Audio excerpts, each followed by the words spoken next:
Hey there, fellow wanderers. Tonight, we walk through the beating heart of an empire, ancient Rome, a city carved in stone and ambition. Imagine yourself strolling down cobbled streets beneath sky-piercing arches and towering columns. Around you, the city hums, vendors calling out from crowded markets, footsteps echoing off marble, and the air rich with the scent of olives, sweat, and sun-warmed stone. It's easy to lose yourself in the majesty. But don't be fooled. Beneath the grandeur lies a world built on discipline, hierarchy, and brutal expectation. Rome wasn't made for comfort. It was made for conquest. And if you think you'd thrive here, you might not even last the day. So before we fade into this golden empire, take a moment to like this video and subscribe. But only if you enjoy exploring history where myth meets reality. Drop a comment. Where are you watching from? And what time would the Roman sun be rising in your world? Now dim the lights.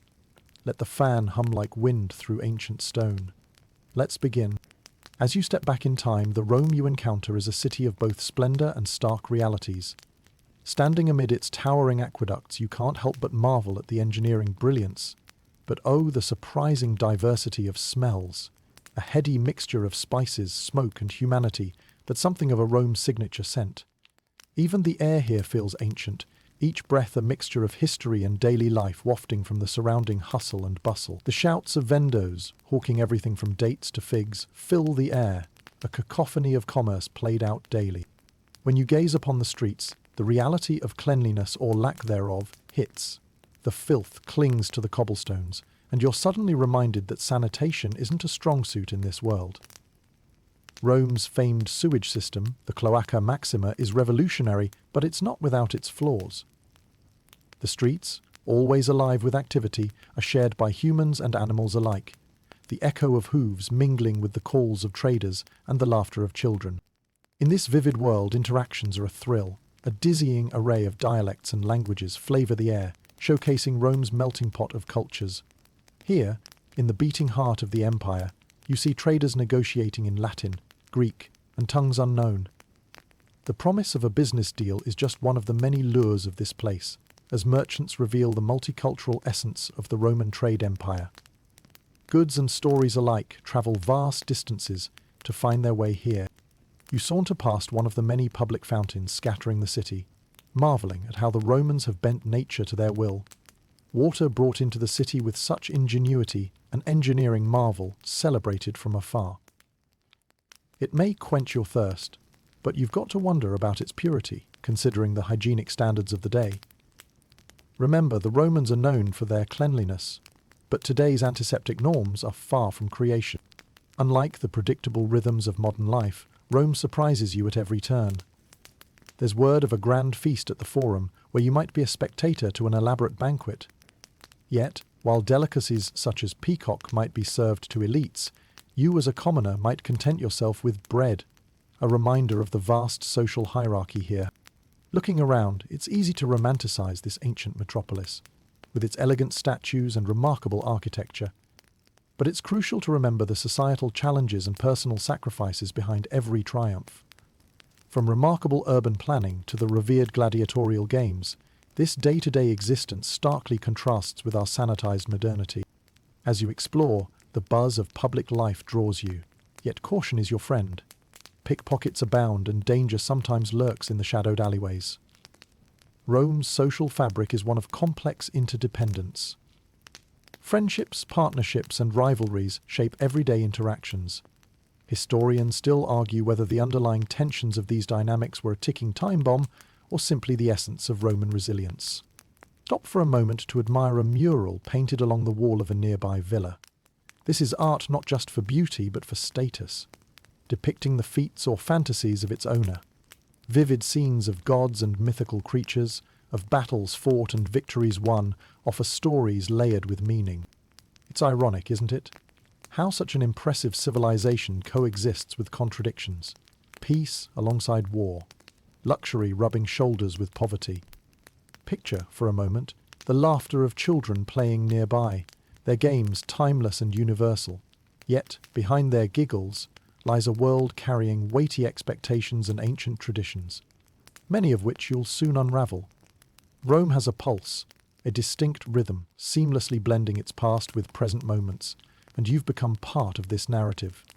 You're engulfed in a symphony of sounds, the distinctive clang of a blacksmith's hammer from around the corner, the distant roar of approval from the amphitheatre. Each sound tells a story, and you begin to realize how these echoes from the past shape your understanding of an entire empire. Placing yourself as a player in this grand tapestry of time, you're aware of the constraints and liberties afforded by your imagined status. Would you be a free citizen with seemingly endless opportunities? Or a slave, struggling in the shadows? Each option's rights, roles, and societal significance drift through your mind, urging you to appreciate the privileges of modernity. And as the sun inches lower, casting a golden hue across the sprawling cityscape, you ponder the day's adventures. The clash between ancient worlds and modern sensibilities leaves you reflective, realizing how different, yet oddly familiar, this existence feels. Through the lens of history, you gain insight into your own way of life, as ancient Rome whispers her secrets directly into your ears. With the sun casting its first rays upon the ancient city's epic stonework, you find yourself increasingly immersed in a world both fascinating and formidable. The streets of Rome are a marvelous chaos, alive with the vigor of Roman life. But beneath this vibrant exterior lies an underlying tension, born from the city's intensity and complexity. Stepping out onto the dusty roads, you're immediately engulfed by the sheer noise. Street vendors practically bellow their offers, their voices almost drowned out by the relentless clamour of the crowd. In the background, the occasional clang of metal from a nearby workshop reminds you of the industry fueling this sprawling metropolis. It's rush hour, Roman style, and you're right in the thick of it. Here, ancient marble and modern grime coexist in a peculiar harmony. The streets teem with a mixture of humanity and animal life. Carts pulled by donkeys trundle along, their wheels creaking as they navigate through throngs of people. Merchants setting up shop, beggars appealing to passers-by, and patricians carried high on litters, intent on retaining their pristine toga whites above the swirling tide of the populace. You'll want to keep an eye on your sandals. It's far too easy to step into something less than pleasant. Remember that fascinating Cloaca Maxima we marvelled at earlier? Sure, it's an engineering wonder, but the streets can still be rather aromatic, shall we say. The locals hardly seem to notice the earthy smell, perhaps too absorbed in their own endeavours, or simply desensitized from years of living amidst these ever-bustling avenues. It strikes you that the streets themselves are a stage, a constant theatre of life's drama, rich with interactions that might include impassioned debates over politics in the forum, or maybe an animated exchange of gossip, probably about someone you've just passed by. As you walk, your senses are besieged by a medley of scents. The sweet, ripe aroma of figs from a nearby cart mingles with the tang of fresh garum, that ubiquitous Roman fish sauce. At times, the faint smell of incense, a vestigial offering to the household gods, drifts from a nearby temple, a poignant reminder of the city's spiritual undercurrents. Your ears aren't exempt from this assault on the senses. You hear snippets of conversations, a chorus of Latin chatter, punctuated with phrases in Greek and other local dialects, a testament to the city's cosmopolitan nature. Rome, after all, is the axis upon which the ancient world spins, and its linguistic diversity is but another string in its rich cultural bow. Amidst all this, you might stumble upon street performers, captivating their audience with feats of acrobatics, or perhaps actors reenacting legendary tales. The crowd pulses with each story, the narrative as alive and potent as the gathered onlookers themselves. You might even catch a fleeting glimpse of the famed mime acts, which thrive on slapstick humour, a reminder that human nature's appetite for laughter is timeless. Yet, for all this energy, danger simmers beneath the city's surface. Pickpockets are artful, taking full advantage of the crush of bodies. You're just as vigilant, weaving through the mass of humanity, your belongings tucked securely. Historians still argue whether this petty crime was symptomatic of broader economic entropy, or merely the opportunism of individual miscreants. Either way, it keeps you on your toes. Navigating through the chaos, you find yourself at one of Rome's many forums, an open space where the lifeblood of the city's public and political life flows with vigour. Here, the hubbub reaches a crescendo, with clusters of people debating, selling and bartering. The forum is the beating heart of Roman politics and law. It's where the Senate convenes, laws are debated, and the public can voice their grievances or hear proclamations, though with quite a bit less Twitter finger-wagging than you might expect. In this gathering of humanity, you observe telltale signs of social stratification. The wealthy flaunt their status with rings that glint in the sunlight and garments of dyed purple.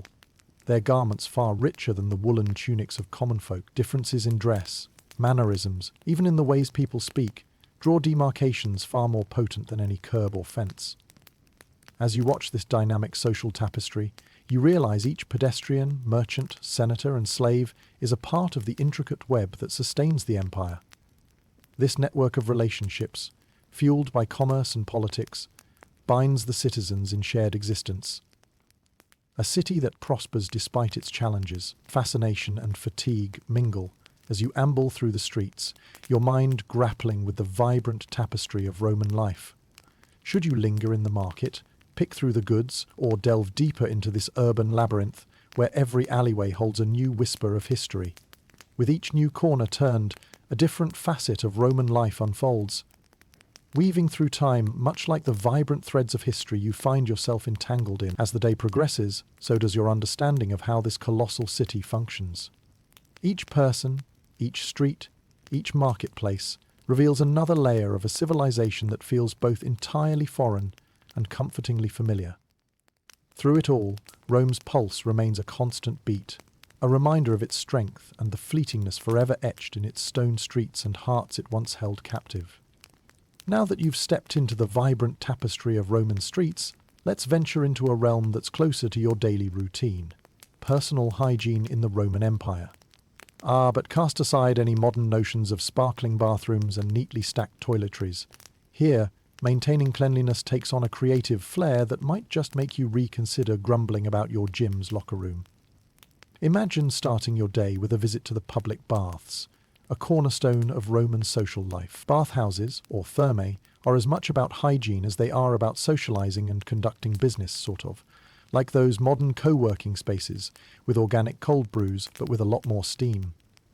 When you enter, you're greeted by the rising mist from heated pools and the soft murmur of conversations as people discuss everything from local gossip to political strategies, robes tossed aside without hesitation. Here, nudity isn't a matter of scandal but a sign of civilized refinement.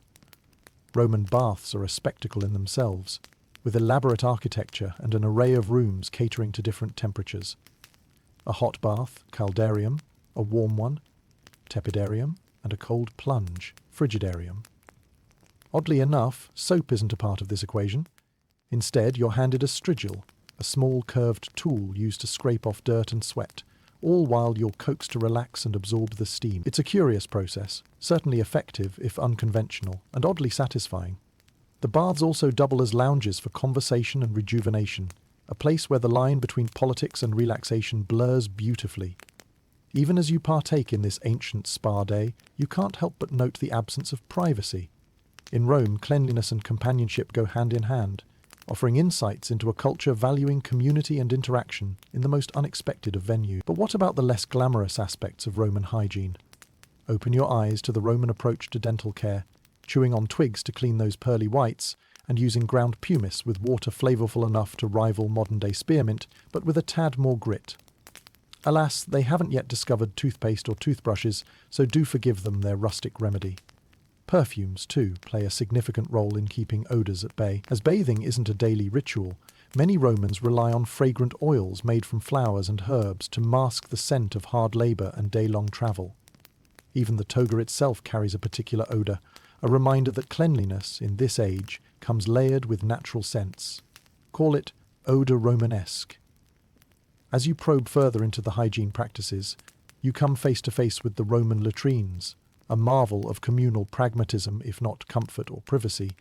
Imagine a long bench with strategically placed holes, starring as both restroom and social hub. Neighbours may well discuss dinner plans or empire news as they relieve themselves, perpetrating Rome's unique blend of openness and necessity.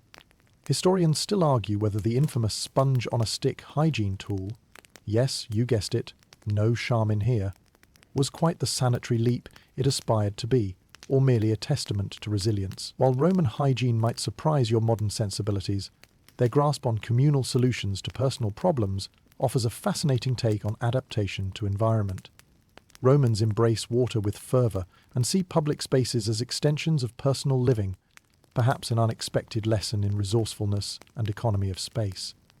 Reflecting on these practices, there's an admirable ingenuity in how they balance functionality and society. You gradually realise that while Marie Kondo may not approve of their methods, the Romans manage in a manner befitting their era, their practices framed by accessibility and necessity over luxury or convenience. And through this, you ponder how future civilizations might one day view our own routines. Will that $7.00 artisanal soap bar prompt laughter, respect, or puzzlement? So, as you leave the warm embrace of the baths and step back into the vibrant swirl of Rome, remember that your morning of scraping, splashing, and socializing has been less about individual cleanliness and more about a shared experience, rooted deeply in the values of community. From the streets to the baths, the echoes of ancient Rome continue to unravel, leaving footprints through time's storied pages, even when those footprints might lead directly to the communal bathhouses. Having navigated the bustling streets and absorbed the surprisingly social essence of Roman hygiene, it's time to dress for the occasion. Fashion in ancient Rome serves not just as a form of personal expression, but as a statement of social status, identity, and even political allegiance. Brace yourself for an attire adventure that veers tantalizingly close to modern-day sophistication, yet remains firmly rooted in antiquity's practicality. As you stand in the heart of Roman style, you quickly realize that the toga, a word that may have conjured images of frat parties gone awry, is actually a garment of immense prestige and significance. Typically worn by male Roman citizens, especially those with aspirations or positions of power, the toga is a large semicircular piece of wool fabric, elegantly draped and artfully arranged around the body. Getting into a toga is akin to mastering an ancient sartorial art form, requiring practice and perhaps an extra pair of hands. Imagine yourself, a new initiate, wrestling with the toga's voluminous folds, each pleat a reminder of your social standing. It's both your dress code and your civic identity. And this attire isn't just thrown on hastily. Roman fashion is as meticulous as it is stately. The toga comes in various shades and styles, with subtle differences that speak volume. A senator wears a toga with a broad purple stripe, signaling his elite status. Candidates for public office don a bright white toga, reflecting expectations of moral integrity, or at least the facade thereof. Can you imagine the political debates on whether grass stains were scandalous? Women, meanwhile, typically wear a stola, a long sleeveless tunic layered over another garment known as a tunic. Married women often add a palla, a shawl-like garment draped artistically over the shoulder for additional modesty and flair. The colour and fabric of these garments tell tales of wealth and virtue, with vibrant hues often denoting luxury and natural dyes indicating access to trade networks. It's a fashion scene heavily laden with symbolism and status. Although you might expect sandals to be the footwear of choice, and you'd be correct, Romans also embrace a variety of shoes. Calcei, or closed-to-ed sandals, serve as the dress shoe equivalent, especially for formal occasions. Meanwhile, for those of lesser status or simply seeking comfort, simple sandals crafted from leather suffice, their design as timeless as it is utilitarian. And let's not overlook accessories. No ensemble is complete without them. Jewellery, such as amulets and rings, double as talismans, believed to ward off evil or confer divine protection. For the upper echelons, ornate brooches and elaborate chains speak both of style and economic standing. Hairstyles, too, carry their own cachet, changing with the ebb and flow of imperial mandates and popular whims. Emperor Augustus might set a trend with a cosmic mullet, or maybe an intricate braid, and suddenly Rome's citizens follow suit, quite literally keeping up with the Caesars. Roman fashion, at its core, presents an interesting paradox. On one hand, attire is dictated by rigid societal norms and laws. Sumptuary laws ensure that only specific classes enjoy certain luxuries to curb ostentatious displays. On the other hand, these garments and styles allow for a surprising degree of personal expression and innovation, pushing against the formal constraints, even as they abide by them.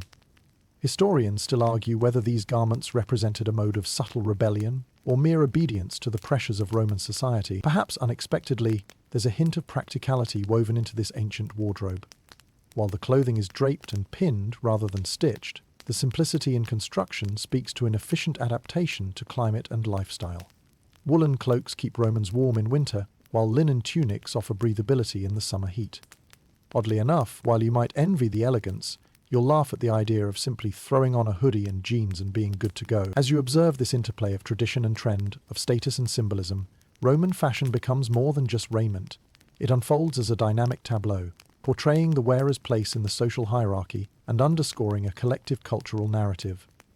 Through these folds and fabrics, you're drawn deeper into the rhythm of Roman life, where clothing isn't just something to wear, it's history worn proudly on every Roman sleeve, or toga. Part whiskey-away fashion history, part embrace of identity, your Roman dressing experience leaves you with a newfound appreciation for the layers of meaning embedded in every attire choice, from the grandest toga to the humblest sandal. Fashion, after all, is universal, but here it is steeped with as much cultural complexity as it is charm. So, as you adjust the drape of your stola or toga and maybe slip on those sandals, know you're stepping out not just in style, but in the full regalia of Roman social fabric, a world where what you wear truly tells the tale. As you step into the daily life of a Roman, your attire firmly in place, it's time to satisfy those hunger pangs. However, be prepared. Roman cuisine might take your taste buds on an unexpected journey. Forget your morning coffee and omelette. The Roman diet offers a tantalizing yet modest array of flavors that reflect both the bounty of the land and the old empire's cultural melting pot. Start your day with a typical Roman breakfast, known as ientaculum. In this era, breakfast is often simple and unassuming. There's no grand spread on the table. Instead, a typical start might include some bread accompanied by fruit or olives. Now, if you're lucky, there might be a touch of honey, perhaps even cheese or an egg to add a bit of variety. Forget your desired almond milk latte or cereal, for here, breakfast is but a humble beginning to sustain you until your main meal, reflecting the practical mindset of the Roman. Lunchtime brings you to prandium, another modest affair, typically consumed in the middle of the day. Expect leftovers from the previous evening, a slice of cold meat or some fish, paired with vegetables or more bread. Unlike our modern midday breaks filled with rapidly prepared sandwiches or salads, Romans often enjoy a leisurely meal, perhaps accompanied by a glass of wine diluted with water, a curious Roman norm to ensure moderation. Although far removed from today's aromatic burrito or sushi escapades, this meal is a relaxing interlude that allows you to recharge before the busy afternoon. But it is the cena, the Roman dinner, that really showcases the diversity and creativity of their culinary landscape. The evening meal is often the most substantial, an opportunity for Romans to indulge and socialize. Especially for those of higher status, you may find yourself clutching a garbinum, a type of goblet, ready to partake in this lavish ritual where courses unfold in steady rhythm. Imagine laying down comfortably on a dining couch, stretching luxuriously as the first course, or gustatio, is served. We're talking about an assortment of eggs, raw vegetables and pulsa, a kind of porridge made from grains. Then you move on to the main course, or prima mensa, an impressive spread boasting items like roasted meats, fresh fish, legumes and assorted fruits. Keep in mind, however, that dishes like roasted dormice or stuffed sow's udders might grace the table, offering a culinary experience that's both intriguing and challenging for the uninitiated. Cooks from the wealthiest kitchens employ spices and seasonings transported from the far reaches of the empire, their dishes infused with exotic flair. Garum, the infamous fermented fish sauce, is a staple condiment, lending its distinct aroma to many dishes, much to your fascination and perhaps dismay. There's some comfort, I suppose, in knowing that even ancient Romans sought to mask the less than appetizing with a generous helping of sauce. Rounding out the meal is the secunda mensa, or dessert course. This is your moment of sugary reprieve, even if it's light by contemporary standards. Indulge in honey cakes, nuts and fruits, including imported dates and figs reserved for the day's finale. Wine continues to flow, conversations buoying the spirit and echoing through the room. Yet while you're reveling in the abundance, remember that such feasts are reserved for the upper echelons of society. For the common Roman, dinner remains a simple affair. The limited selection of fresh bread, cheese, or porridge, a reminder of the social divide. This stark contrast between classes underscores how food not only sustains, but also signifies status, a medium through which wealth and power are displayed, much like that memorable toga. In this culinary world, Romans not only absorb a variety of flavors, but open a window into the empire's extensive trade networks. Through trade, grapevines and olive trees take root far beyond the Italian peninsula, weaving bonds through food and flavor that connect the empire with lands afar. As you savor each morsel, delighted or bewildered by these unfamiliar tastes, the discovery that the root of today's global cuisine began in these ancient kitchens suddenly dawns upon you.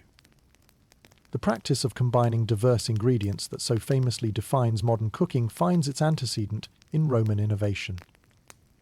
Historians still argue whether Roman culinary practices influenced greater global cuisines or remain an isolated historical gem waiting for rediscovery. One thing's certain, your dinner in Rome is less about fulfilling caloric needs and more about experiencing a cultural phenomenon where each bite resonates with history's flavor.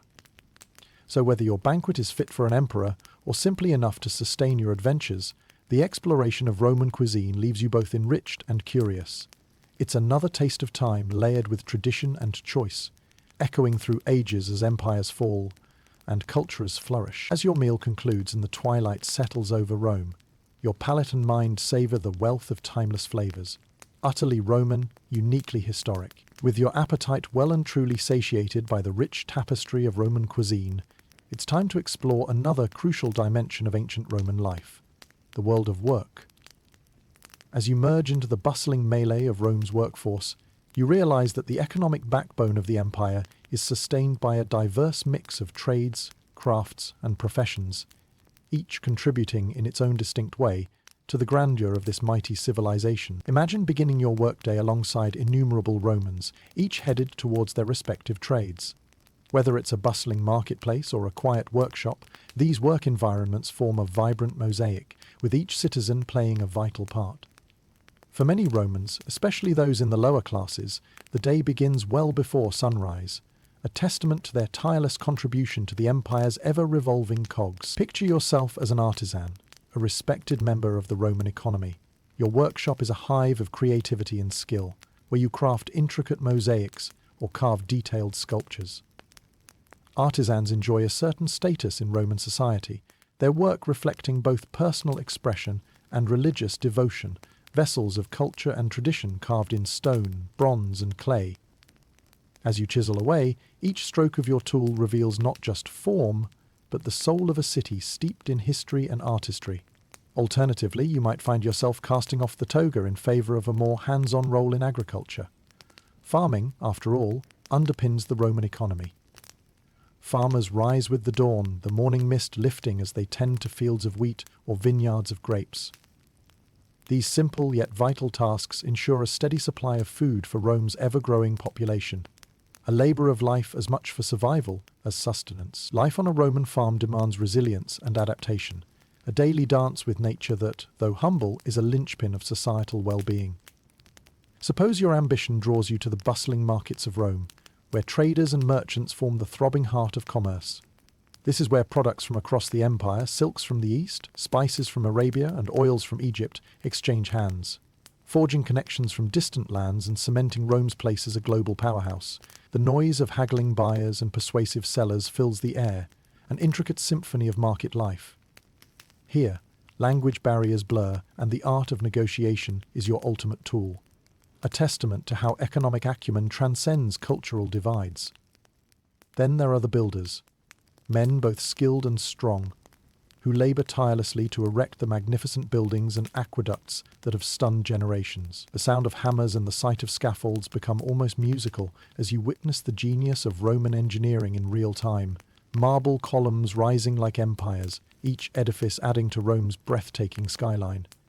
It's almost reassuring to note that even in antiquity, there were folks who had too much cement on their clothes. Stepping into a different realm, you might explore the role of a Roman clerk or scribe, tasked with diligently recording and managing the massive bureaucracy vital to empire's functioning. Your days are spent among scrolls, quills, and ink, meticulously maintaining the records that keep Rome ticking like clockwork. These scribes handle everything from tax records to legal documents, each ink mark a testament to the ordered chaos within the empire's vast administrative machine. And what of those who bear Rome's most thankless toil? Slaves and indentured workers perform essential tasks, from domestic duties and manual labor to caring for their master's children. Theirs is a world marked by endurance, skill, and subtly rebellious humanity as you pass them in the streets. It's a sharp reminder of the glaring inequality permeating Roman society, a reality that historians still argue about.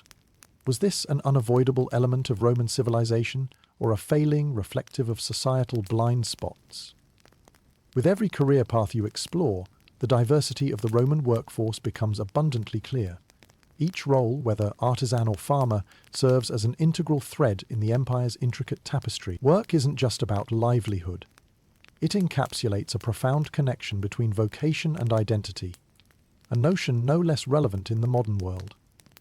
As you join the Romans in their varied endeavors, you find a deep appreciation for how these ancient trades laid the groundwork for contemporary advancements. From the masons to the merchants, each occupation echoes through time. Rome's emperors might wage wars and pass edicts, but it's these everyday laborers who truly maintain the empire's beating heart, their legacy stored in the vast array of knowledge and progress inherited by future generations. So, whatever your pursuit or passion, know that in Rome, every contribution, big or small, is a vital aspect of a sprawling economic and social landscape, a simple truth echoing through history's halls. As the workday comes full circle and city lights glow softly against the gathering darkness, you're left contemplating how the echo of Roman hammers helped forge the blueprint of modern enterprise.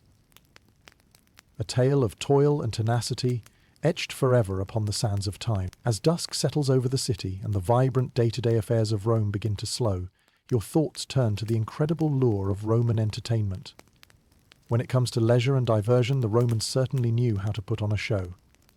Their passion for spectacle is legendary, and while some of these pastimes might be familiar, others may seem refreshingly or shockingly unorthodox.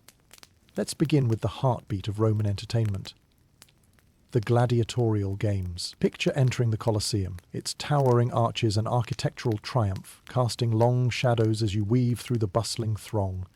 Citizens from all walks of life gather here, their anticipation electric and voices echoing in the air. The audience, our ancient kin and thrill-seeking, fills the amphitheatre to the brim, waiting eagerly for the games to begin.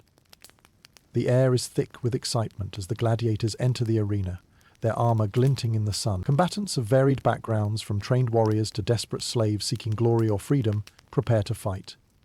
The clash of swords and the roar of the crowd create a symphony of exhilaration and dread.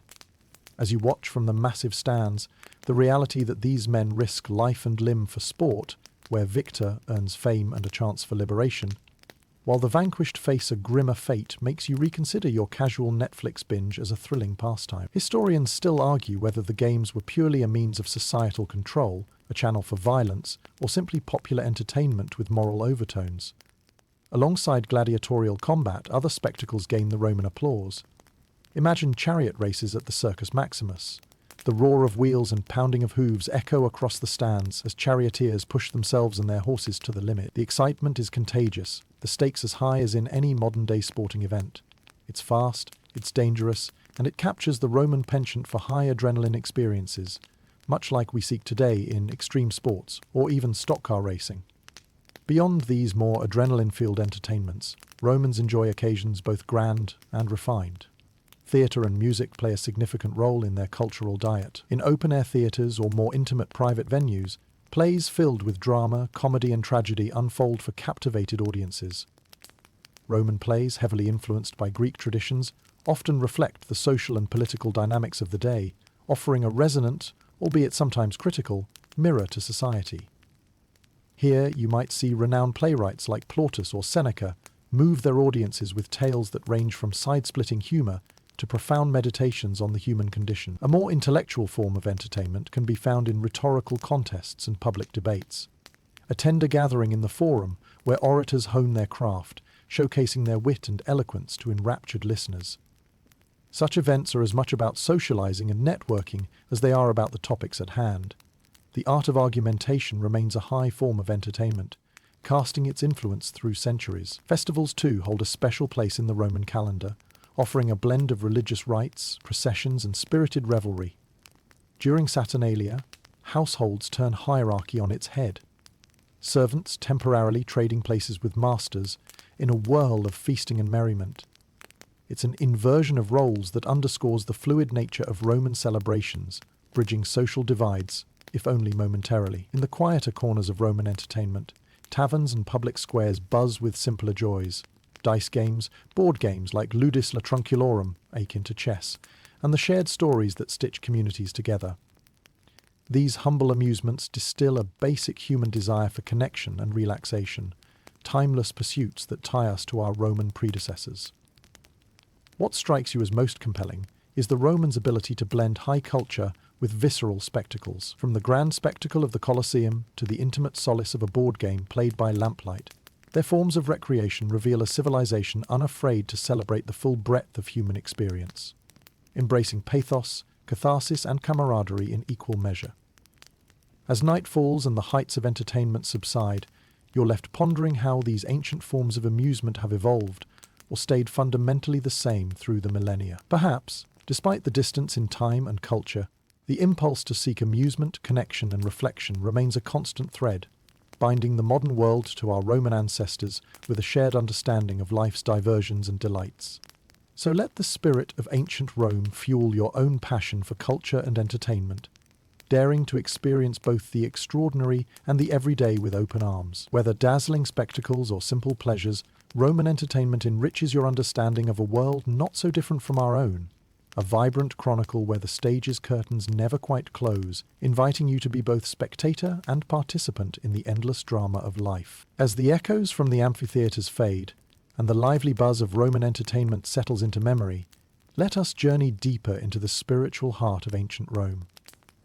The empire's belief systems, a complex tapestry of gods, rituals, and philosophies, reveal how Romans seek to understand and influence the world of the divine, as well as the existential quandaries of human life. Your entrance into this sacred landscape is marked by a small statue of Jupiter, king of the gods, gleaming in the gentle flicker of oil lamps. Each city dweller pays homage to this deity, who wields thunderbolts from above. Roman gods and goddesses mirror the dynamic forces of life itself, each bearing responsibilities as vast as Saturn's harvest, Neptune's seas, or Venus's love. The pantheon, much like an animated sitcom cast designed by ancient beliefs, remains central to the heart and hearth of every Roman. Rituals intertwine with daily life, seamlessly blending the secular with the sacred. Temples throughout the city beckon you to enter their serene confines. The fragrant scent of incense drifts airily through pillared halls as priests and priestesses perform solemn rites to honor the deities, seeking favor or guidance. Sacrifices of animals, gifts of wine, and offerings of grain are customary acts of devotion, a gesture to pacify and please the divine powers. Roman belief emphasizes the significance of household gods, or lares and penates. Every dawn, families place offerings on the small altars of the hearth, seeking protection and prosperity for their homes. It's a repeated act of faith, conferring a comforting rhythm to life, where the divine resides not only in grand temples but within the familiar walls of home. Our ancestors may not have had "Home Sweet Home" plaques, but it's the sentiment that counts. Yet, devotion doesn't go unquestioned in this ancient world. Philosophical schools flourish, each offering a lens through which to view life's mysteries. From Stoicism's call to emotional resilience to Epicureanism's focus on pleasure as the path to happiness, Roman philosophers grapple with concepts as timeless as stars. Cicero's eloquence and Seneca's moral assertions echo in public spaces, where ideas evolve into formative elements of Roman spirituality, as potent as any deity's influence. Among these varied belief systems, the mystery religions captivate the imaginations of many Romans. Borrowed from the East, like a syncretic cocktail of myths and magic, these cultic practices, such as the worship of Isis or Mithras, promise personal transformation and a more intimate connection with the divine. Initiates, swathed in secrecy, partake in rites away from the public gaze, offering a potent sense of belonging to something larger. Historians still argue whether these mystery cults act as catalysts for social change, or a form of personal escapism from public life's constraints. Delving deeper, consider the burgeoning presence of Judaism and the nascent influence of Christianity, the latter slowly weaving its way through the fabric of Roman society. These monotheistic religions offer divergent views of a single omnipotent God rather than a pantheon, and a focus on personal salvation rather than favor with fickle deities. Although not yet dominant, their presence makes ripples in the intently polytheistic sea of Roman belief, setting the stage for later seismic shifts in Rome's spiritual landscape. A walk down the Roman road of faith, ritual, and philosophical contemplation draws you to a natural observation. Religion here is not a static entity. It is a dynamic interplay of tradition and innovation, where beliefs digest foreign influences to suit their own expansionist narrative. The Roman desire to understand divine will while influencing human fate reflects an endlessly questing spirit that shapes both everyday life and eternal questions. So as you soak in the rich influence of Roman belief systems, the whispered thoughts of philosophers, and the fervent devotion of priestly rites, you begin to perceive the nuances of a culture profoundly intertwined with faith. Encounters with capricious gods, explorations of philosophical musings, and curiosity about mystical rites all intertwine in a world eager to comprehend the eternal. Religious life in Rome is a mirror reflecting the paradoxes and aspirations of its people. Each echoed prayer, sacred procession, or philosophical discourse hints at the need for connection beyond the corporeal. A search not just for meaning, but for the courage to experiment with it. As the mythic and the mortal intertwine, your foray into Roman spirituality leaves you contemplating how the enduring quest for understanding our existence unites us with these ancient world forebears, a shared human journey through time's unyielding canvas. Having ventured into the spiritual intricacies of Roman beliefs, it's time to shift focus toward the cornerstone of Roman society, the family. Family, a topic as heartwarming as it is complex. Within the nuclear embrace of the Roman household lies a microcosm of society, where hierarchy and duty intertwine like vines on a trellis. At the helm of the Roman family structure stands the paterfamilias, the male head of the household. Picture him presiding over family affairs with an authority that is both revered and unyielding. His role commands respect and responsibility, both as a provider and as a moral compass for his kin. His influence extends beyond mere domestic decisions. It may encompass matters of honor, business, and even the spiritual well-being of his family. In a way, think of him as the CEO of Family Inc., with a dash of benevolent dictator thrown in for good measure. As you observe, family life revolves around this central figure. Each decision made echoes through the household, like the Senate's decrees resonating within the empire. The paterfamilias holds the right to arrange marriages, often forging alliances through marital ties to bolster the family's social standing or business interests. Marriage in ancient Rome transcends romantic notions and is a carefully constructed social contract, an extension of political strategy more than a fairy tale ending. The dowry, an essential element in these arrangements, further cements economic stability and sometimes a touch of prestige. Women, however, hold a significant and nuanced role within the familial sphere. The matron, or mater familias, despite being under her husband's jurisdiction, wields substantial influence over household affairs. In charge of managing domestic staff and the upbringing of children, she ensures the smooth operation of the family's day-to-day life. Think of her as the COO, in charge of peacekeeping and multitasking, all while maintaining grace and resilience. While some women, particularly of noble birth, enjoy certain privileges, the majority of Roman women experience a life governed by societal expectations and legal restrictions. Yet they find novel ways to assert their influence, from discreet political advisory to literary patronage. Rest assured, behind many successful Romans stands a woman wielding her own brand of power, often through quiet wisdom or strategic marriages. The children of the family represent the empire's future. Boys are groomed early on to assume roles of responsibility, learning the tenets of Roman citizenship, public service, and family honor. The expectation is clear. One day, they'll step into the shoes of the paterfamilias, carrying the family's name forward. The path for girls, on the other hand, is generally focused on preparing for traditional domestic roles, though in more progressive homes they might learn to read and write. A testament to the gradual shifts in Roman thought. Historians still debate whether this represents genuine progress or mere adaptation to changing times. Behind closed doors, though, family life includes its share of dynamics and drama. Loyalty is esteemed, yet not all households are devoid of discord. Tales of family feuds and the occasional scandal pepper historical records, mixing tantrums and intrigue with law books and ledgers. It's comforting to think that even in ancient Rome, a little family drama was as inevitable as Caesar's ambition. But beyond the immediate household, the extended family network plays a substantial role in each Roman's identity. Relatives, accentuated by their Roman lineage, create a web of connections celebrated in social gatherings and public holidays. These gatherings further cement familial bonds and alliances and act as forums to enhance social standing. Roman family life highlights a fundamental truth. Families wield the power to shape societal values by setting examples at home. The intimate sphere of the household reflects broader cultural norms, reinforcing a shared sense of identity, citizenship, and duty that speaks to Rome's strength.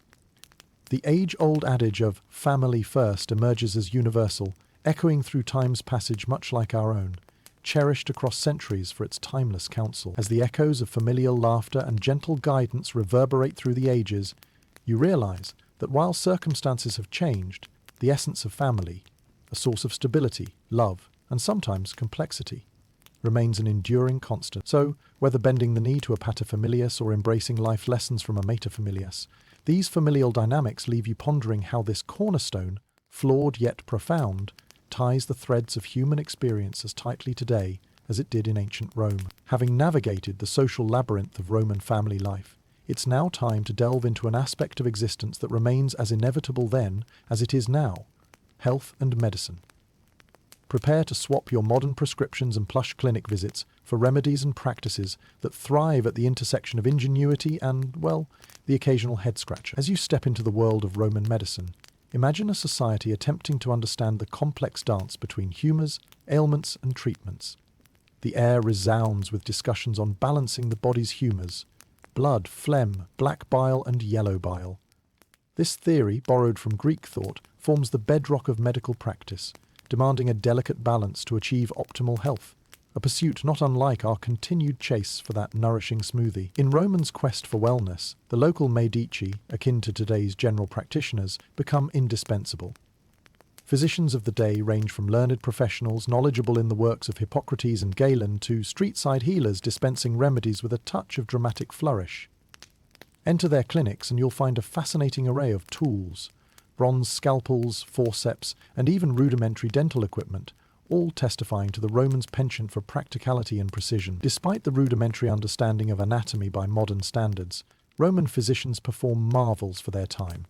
From bloodletting to herbal concoctions, their practices are rooted in observation and experimentation, albeit with frequent detours into the peculiar. Have a nagging headache?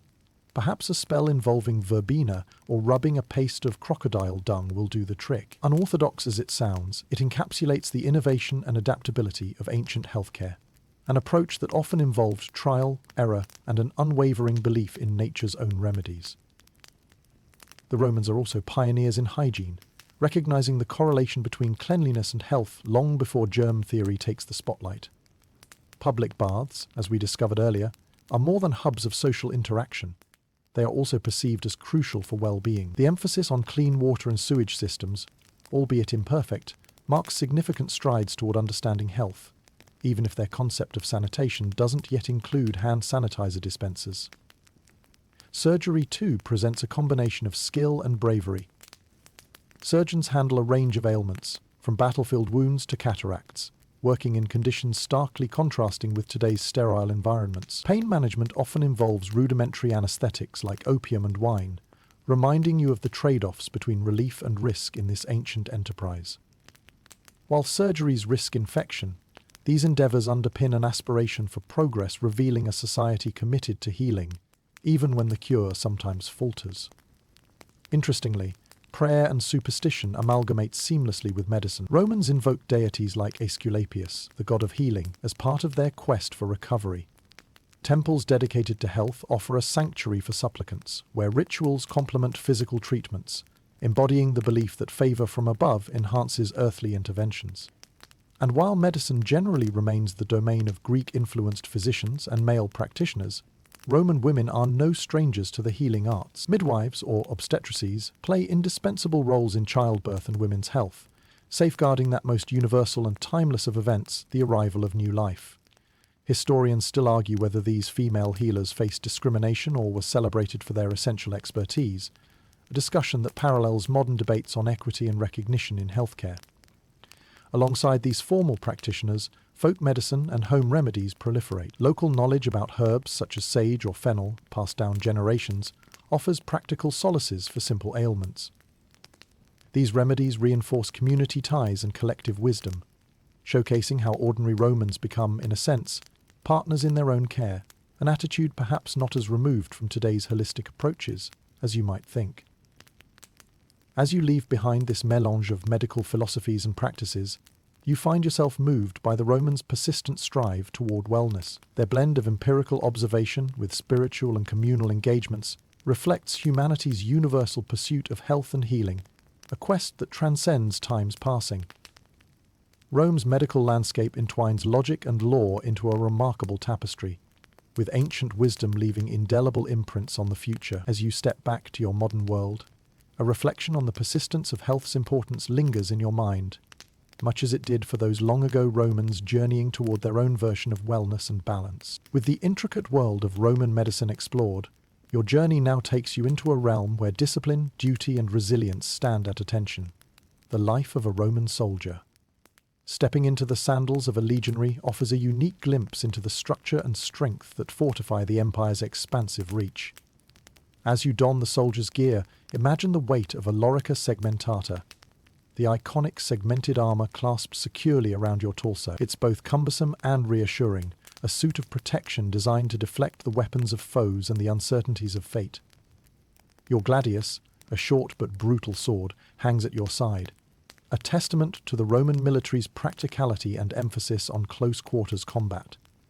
The presence of a large rectangular shield, the scutum, completes your transformation, and suddenly you find yourself ready for the daily grind of a Roman soldier, training, marching, and, when fate demands, fighting. Your daily routine begins with rigorous training as military drills echo through the camp's wide-open spaces. Precision and coordination are the cornerstones of Roman military prowess, and as you practice the maneuvers, you're struck by the discipline instilled within the ranks. From marching in unison over great distances to throwing the pilum, a heavy spear designed to pierce armor and disrupt enemy formations, each skill is honed to perfection, ensuring you and your cohort operate as a seamless unit. It's the Roman way, a methodical approach that molds individual parts into a powerful whole. Yet, the life of a soldier isn't all about martial valor. Many hours are spent engaging in fortification construction, setting up camp, and building infrastructure that are marvels of engineering in their own right. Roads, walls, and forts spring up in record time, built to last and symbolize Rome's ever-expanding influence. These duties, though often grueling, reinforce the sense of camaraderie and shared sacrifice within the ranks, a pivotal element in an army that conquers through unity, as much as strategy. Of course, being part of the Roman military grants you certain privileges. Soldiers receive regular pay, rations, and upon discharge land as a reward for their service.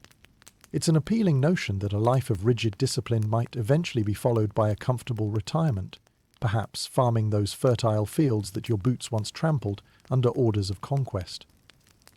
Yet, life in the military isn't without its hazards. While the Roman legions are formidable, they aren't invincible. Territory expansions pit you against enemies on frontiers both familiar and foreign, the Celts of Gaul, the Parthians in the east, and the Germanic tribes of the north. These encounters are as much tests of courage as they are clashes of culture, each campaign leaving an indelible mark on both the victor and the vanquished. Battlefields, with their chorus of clashing swords and piercing cries, offer little mercy. For a Roman soldier, readiness is a constant companion, marching in lockstep with the unpredictability of warfare. Yet it's not just the physical confrontations, but the personal battles, homesickness, fear, and the weight of duty that test the soldier's mettle. Historians still argue whether the discipline of the Roman soldier stemmed from their love for Rome or mere adherence to strict training and commands. On the fringes of these deadly engagements, camp life offers moments of respite and normalcy. Games like dice provide entertainment, and moments of barter and camaraderie spare glimpses of a life beyond the helmet and shield.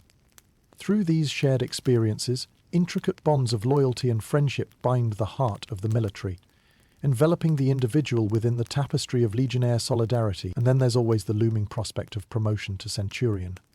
carrying with it an increase in prestige and responsibility. Displaying exceptional leadership or valor in battle may grant a soldier the coveted chance to rise through the ranks and watch over a century of men. This progression is both an honor and a burden, requiring skilled guidance and empathy, infusing the hierarchy with capable leaders from within the fold. As you delineate these experiences, it becomes apparent that the Roman soldier is more than the sum of strength and skill. Loyalty to Rome and the upholding of its steel-born legacy are as much about personal valor as they are about remaining part of something grand, defended through might and maintained by legacy.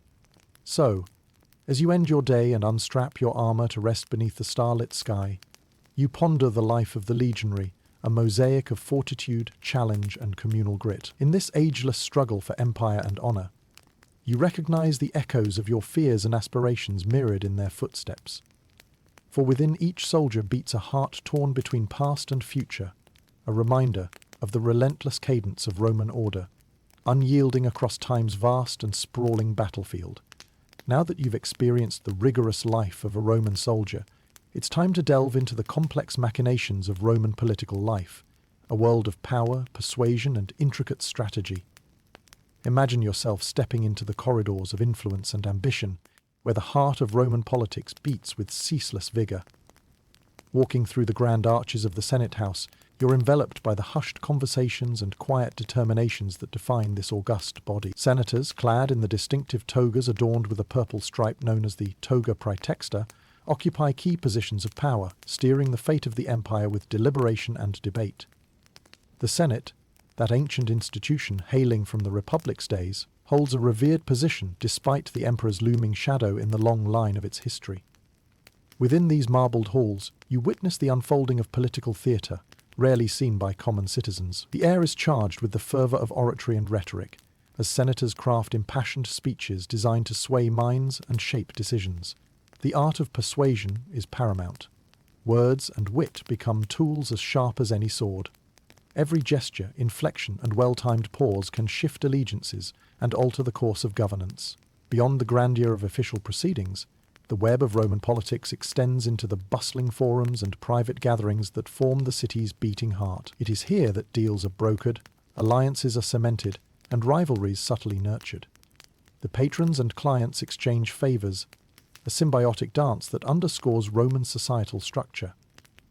As a political aspirant, you must master this nuanced dance, maneuvering through layers of obligation and loyalty without skipping a beat. Careers, and indeed lives, hinge on a delicate balancing act between standing firm on principle and bending with the political winds, a test of one's foresight and diplomatic acumen. The political scene is a dynamic interplay of personalities, each wielding influence in unique ways.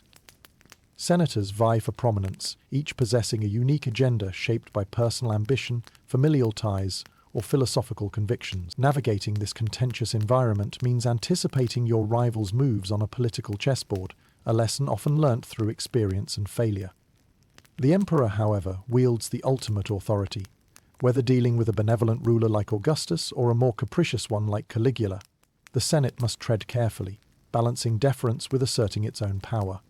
It's a nuanced relationship that ebbs and flows with the stature and temperament of each emperor. While the Senate maintains certain rituals, its power can be vast or virtually ceremonial, depending on the emperor's disposition and outlook. Intrigue and ambition seep into the very fabric of political life. Assassinations, exiles, and conspiracies occasionally ripple through the senatorial ranks, a poignant reminder of the stakes involved when power and prestige are the prize. The annals of history are rich with tales of political maneuvering, from bold coups to quiet manipulations, where personal vendettas and aspirations come face to face with the empire's broader interests. Economic policies, military decisions, and civil order all bear the echo of these deliberations.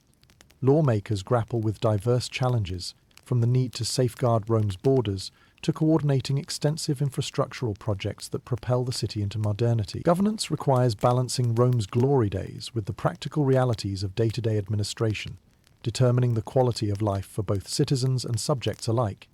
Historians still argue whether the balance the Senate struck between maintaining tradition and adapting to new conditions was ideal, an eternal debate on progress versus preservation.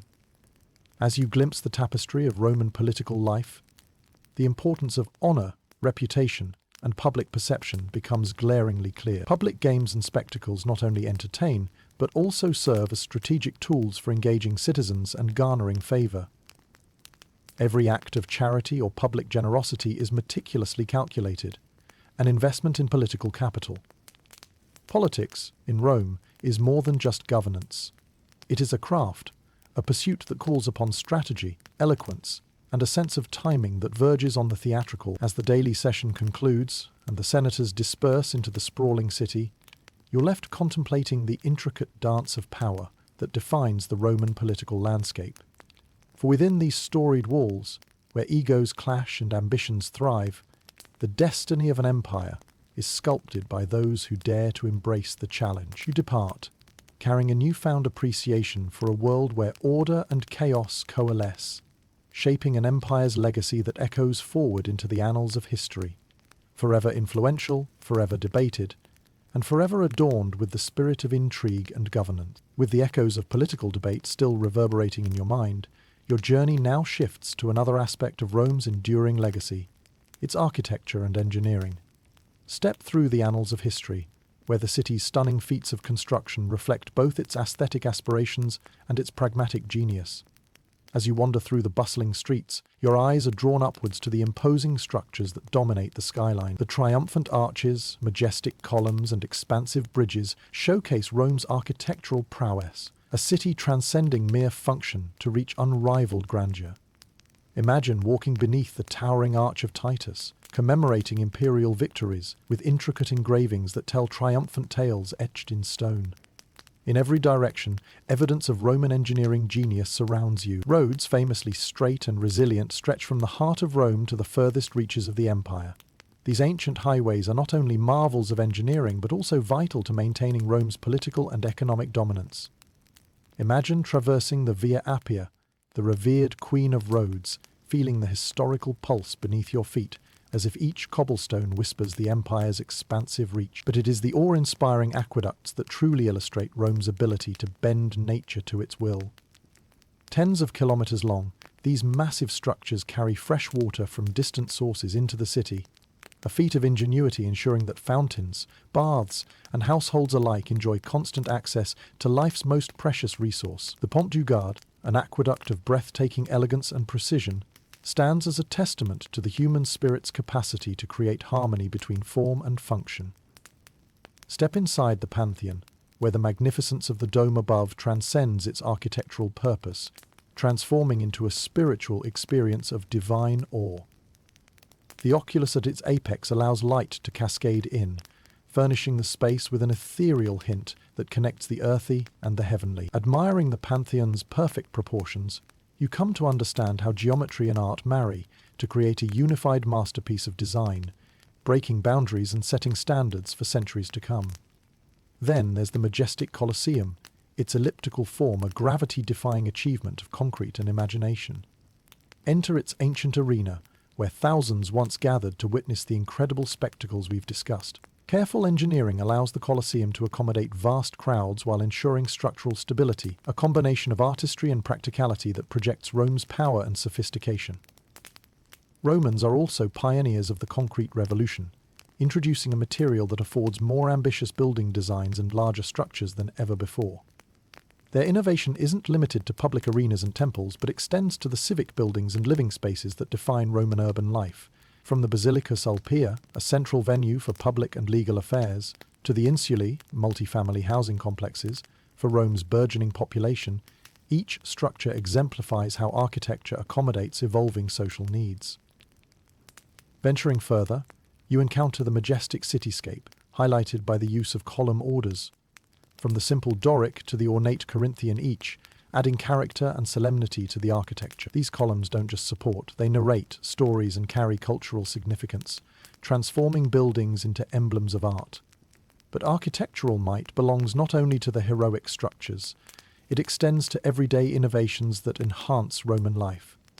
The craft of heating, employed in hypocaust systems beneath the floors of elite homes and public baths, sets new standards for comfort and ingenuity. With each underfloor channel radiating warmth into the space above, the Romans perfect a system of central heating that resonates through time, a forerunner of our modern amenities. Yet, no exploration of Rome's architectural landscape would be complete without acknowledging the talent and labour of countless skilled individuals, architects, engineers and labourers, all leaving their indelible marks across the skyline. Historians still argue whether these achievements were driven by sheer innovation or necessity brought on by urban challenges, a debate that continues to shed light on human progress.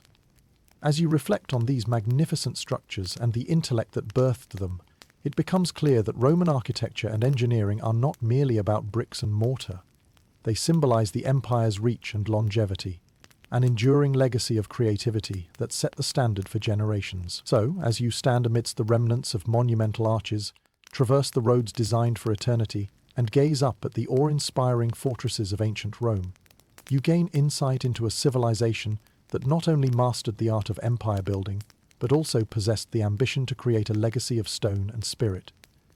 Here, the echoes of innovation ring on, continuing to guide and inspire as they bridge the past and present in a testament to Rome's vision, realized upon the canvas of time. Having marveled at the architectural genius of Rome, you turn now to explore the varied roles experienced by women in this ancient society. In a world characterized by strict social hierarchies and defined gender roles, you'll discover a space where women's lives are both circumscribed and at times surprisingly influential. As you gaze upon the bustling Roman streets, you'll notice that women's roles, while often publicly restricted, encompass a broad spectrum of responsibilities and engagements. Women in ancient Rome are central to the family structure, orchestrating domestic life with commendable skill and dexterity. Their domain extends over household management, where efficiency and resourcefulness reign, dictating the tempo of daily life like an unseen conductor orchestrating a complex yet elegant symphony. One might start by examining the life of a matron, the mistress of her household. Day to day, she oversees the activities of the home, ensuring its smooth operations and carving a niche where her influence is subtle yet profound. It's a role rooted deeply in social expectation, as critical to societal stability as it is unflaggingly undervalued by official chronicles. Beyond her familial obligations, the matron often serves as a moral cornerstone, imparting the values and virtues that underpin Roman culture: pietas, gravitas and virtus.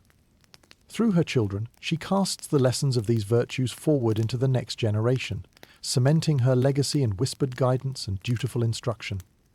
In much the same way as the forgotten architects we spoke of earlier, her contribution is silent yet undeniably pivotal. Despite these essential roles, the public sphere holds its doors cautiously ajar to women. Although largely excluded from formal political structures, sharp-witted Roman women exert influence where they can. Historical records illuminate the lives of extraordinary figures such as Livy's Lucretia and Tacitus's Agrippina, women who defy convention and wield power through indirect guidance or carefully calibrated advisories delivered within domestic discussions. Social gatherings offer another outlet. Within the confines of their homes, Roman women engage in remarkable social diplomacy, fostering networks through dinner parties and social clubs like the collegere, sacile. Such meetings serve as venues where women maneuver through the current of societal gossip and calibrate the pulse of aristocratic circles. It's the ancient realm of political salons, less a public forum, and more a cabal of influence through social grace and tact. Commerce too sees the faint silhouette of female shadows. Women are known to manage family businesses in their husband's absence or as widows, navigating the bustling lanes of markets or taking up particular trades, such as textiles or perfume mixing. Though these activities often proceed under the auspices of a male guardian, they grant women subtle economic clout, allowing some to attain financial independence, even if still underground by many modern metrics. For those of equestrian or senatorial status, education ushers another layer of depth. These women engage tutors to explore intellectual pursuits, including literature, philosophy, and medicine, occupying a privileged space where knowledge cultivation meshes seamlessly with societal obligation. Theirs is a paradox of enlightenment, shielded by privilege, creating a selective intellectualism that defies blanket assumptions about Roman women's literacy or academic aspirations. Yet, we can't help but wonder about the everyday struggles and silent resistances of the average Roman woman. Bound by socially constructed limitations, many find small rebellion through art, poetry, and the rare solaces scribbled in wax tablets. It's an empowerment as quiet as it is personal, shedding light on how, even in constrained circumstances, steadfast determination finds creative expression. Historians still argue whether the apparent invisibility of Roman women in the grand narratives constitutes a consequence of societal omission or accurately mirrors the available scope of influence, concealed in nuanced resilience. Whatever the case, each speculation underscores the common human pursuit of agency, ambassadored by these ancient women who carved meaning where it could flourish. As you leave this world woven from poise and endurance, you're left contemplating the rhythmic economy of women's roles in ancient Rome, a subtle yet resonant harmony in a male-dominated world. It's a testament to strength in the unspoken and power in the essential contributions that echo through time, whispering of endeavours as steadfast as Rome itself. So, as your journey meanders through the lives wrapped in history's soft mantle, remember that even when visibility falters, the impact endures. Ancient women as architects of societal continuity, their efforts sustaining the foundation upon which empires rise and communities flourish. In every hidden hand, you discern a chord of history, perpetually resonating across generations. A reminder that power, wielded quietly and skillfully, remains enduring and profound. Having unravelled the hidden influence of women in ancient Rome, the path now leads you into the realm of education and literacy, a domain of the young and ambitious, where the seeds of knowledge are sown and cultivated amidst tradition and opportunity. In ancient Rome, education is not just an academic pursuit. It's an emblem of status and an essential building block for participation in civic life. Imagine children from affluent families waking at dawn to attend lessons with a tutor, much like a modern-day classroom but often held within the home or a small collective of families. The goal? To cultivate not only literacy but the rhetorical art that shapes young Romans into eloquent orators and future statesmen. Your imagination drifts to the ludus, the primary school where children embark on their educational journey. There, they learn to read, write, and perform simple arithmetic under the guidance of the pedagogues and literators. It's a time when wax tablets and styluses are their constant companions, where clumsy scribbles gradually transform into the graceful letters of Latin script. The educational tools may be rudimentary by today's standards, yet they lay the foundational framework for scholarly advancement and social mobility, particularly for boys slated to step into public life. As students progress, they encounter the Grammaticus, where their curriculum expands to include the literary treasures of Greece and Rome. Tales of Homer, Virgil, and Ovid flow through their lessons, each line a poem of heroism, eloquence, and moral reflection. Imagine a young student stepping into the world of Iliad's epic battles or the social satire of Horace's verses. The pages are alive with characters that inform Rome's cultural ethos. Here, they learn more than rote memorization. They engage with stories that mirror their own society's ideals and contradictions. Completing this academic ascent for those of higher station or more determined pursuit is the School of Rhetoric.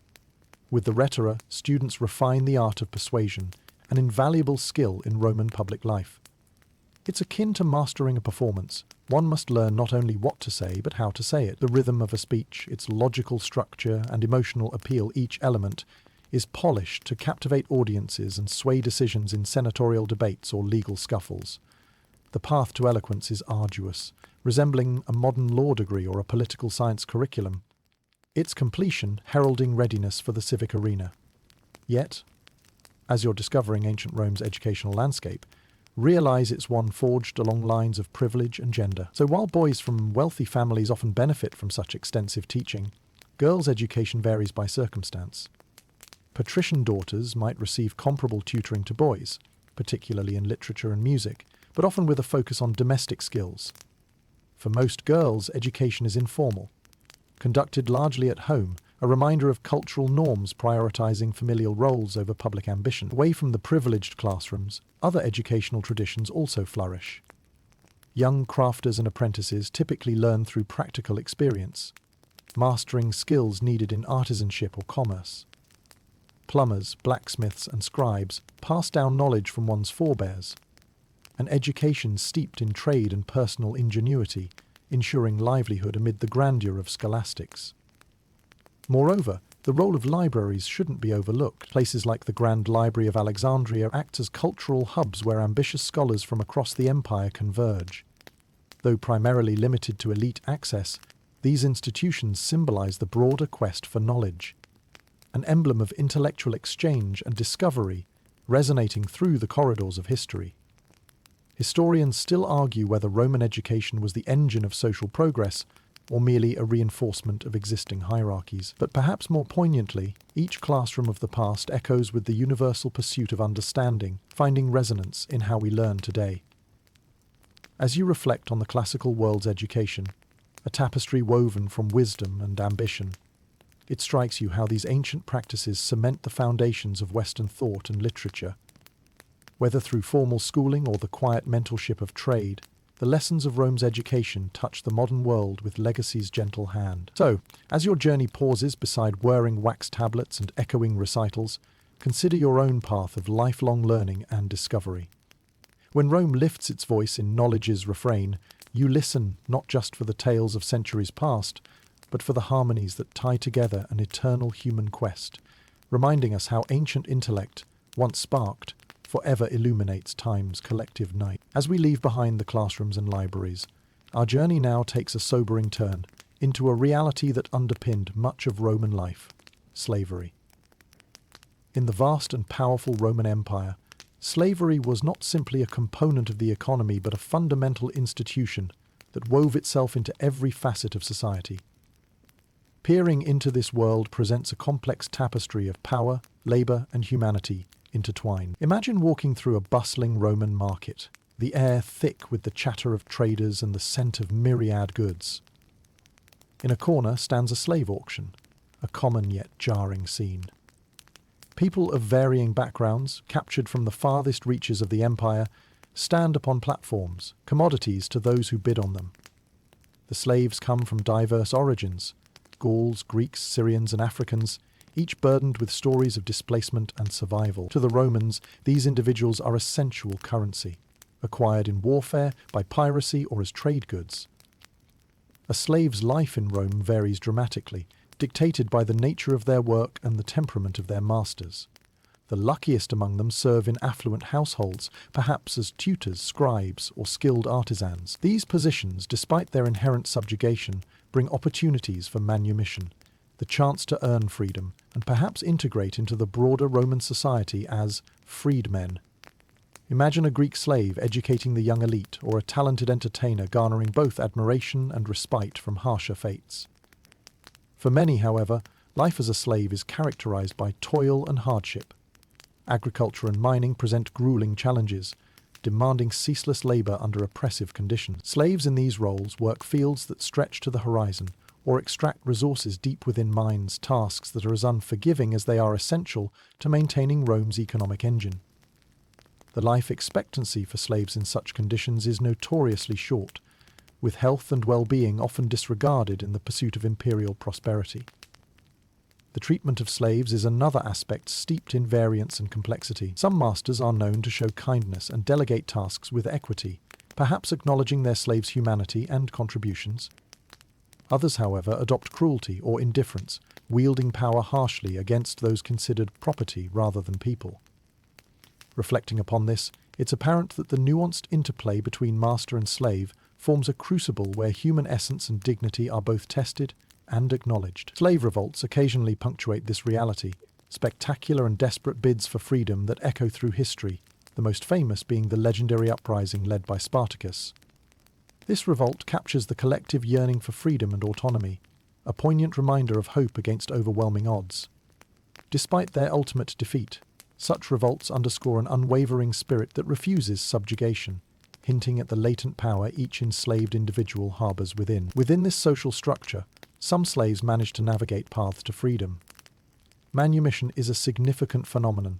More than a generous dispensation, it's a transformation, allowing individuals to attain a modicum of agency, often becoming patrons themselves.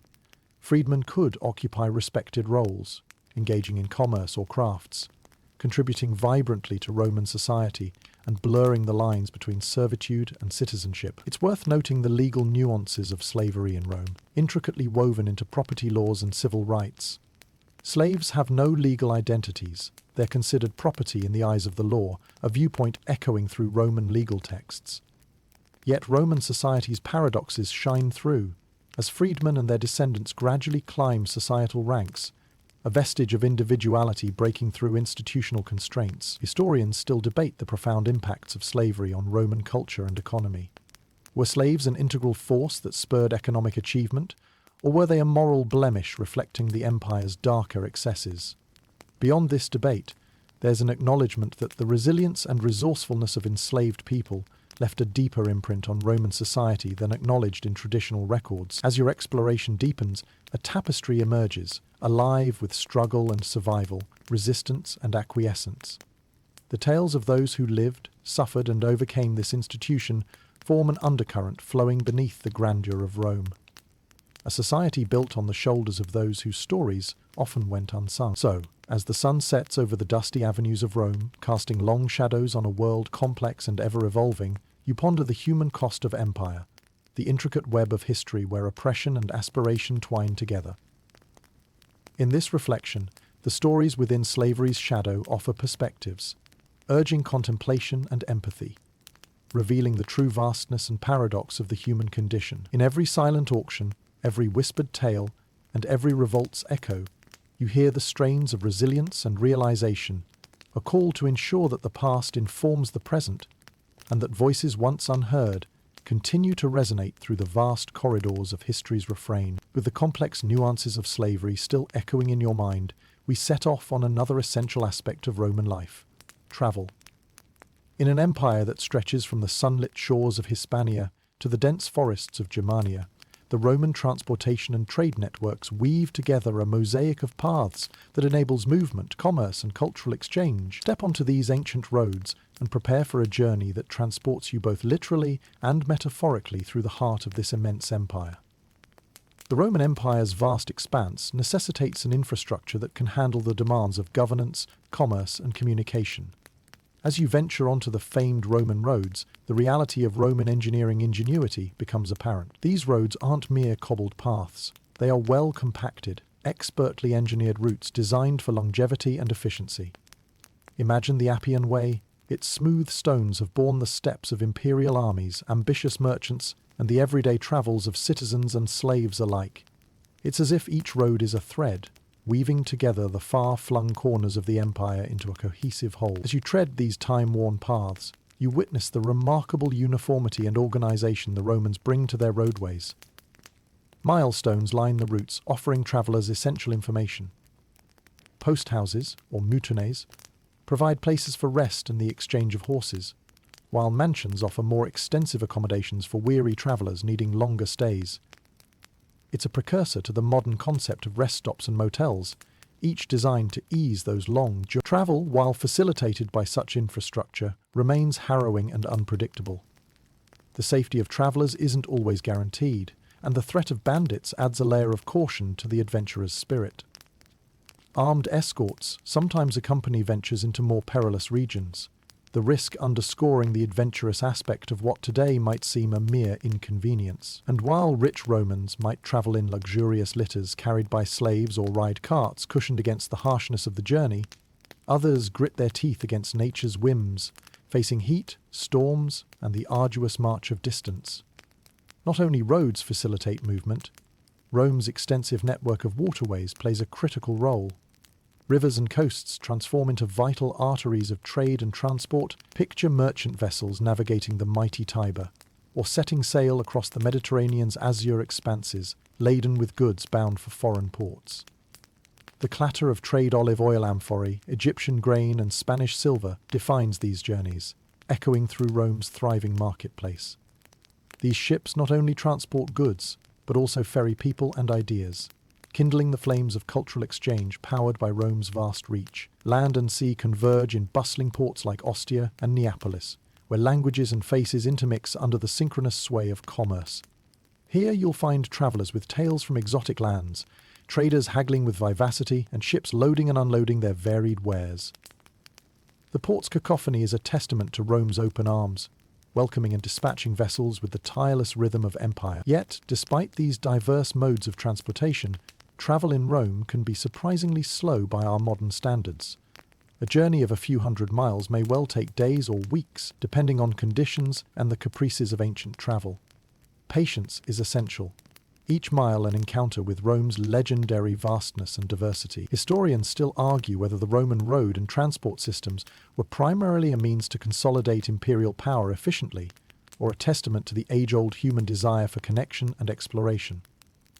Nonetheless, these thoroughfares undeniably allow for the rapid deployment of legions, the spread of Roman culture, and the lucrative movement of trade. As you weave together the layers of travel from both land and sea, the expanse of Rome's infrastructural prowess unfolds before you, a legacy of connection built upon roads that endure the ravages of time.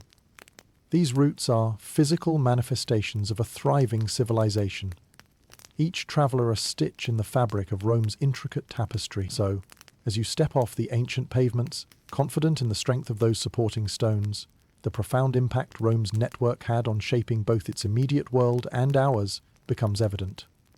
The pathways connecting people, culture, and power continue to illuminate your journey across history's timeless road, forever entwined with a legacy of exploration and discovery that transcends boundaries.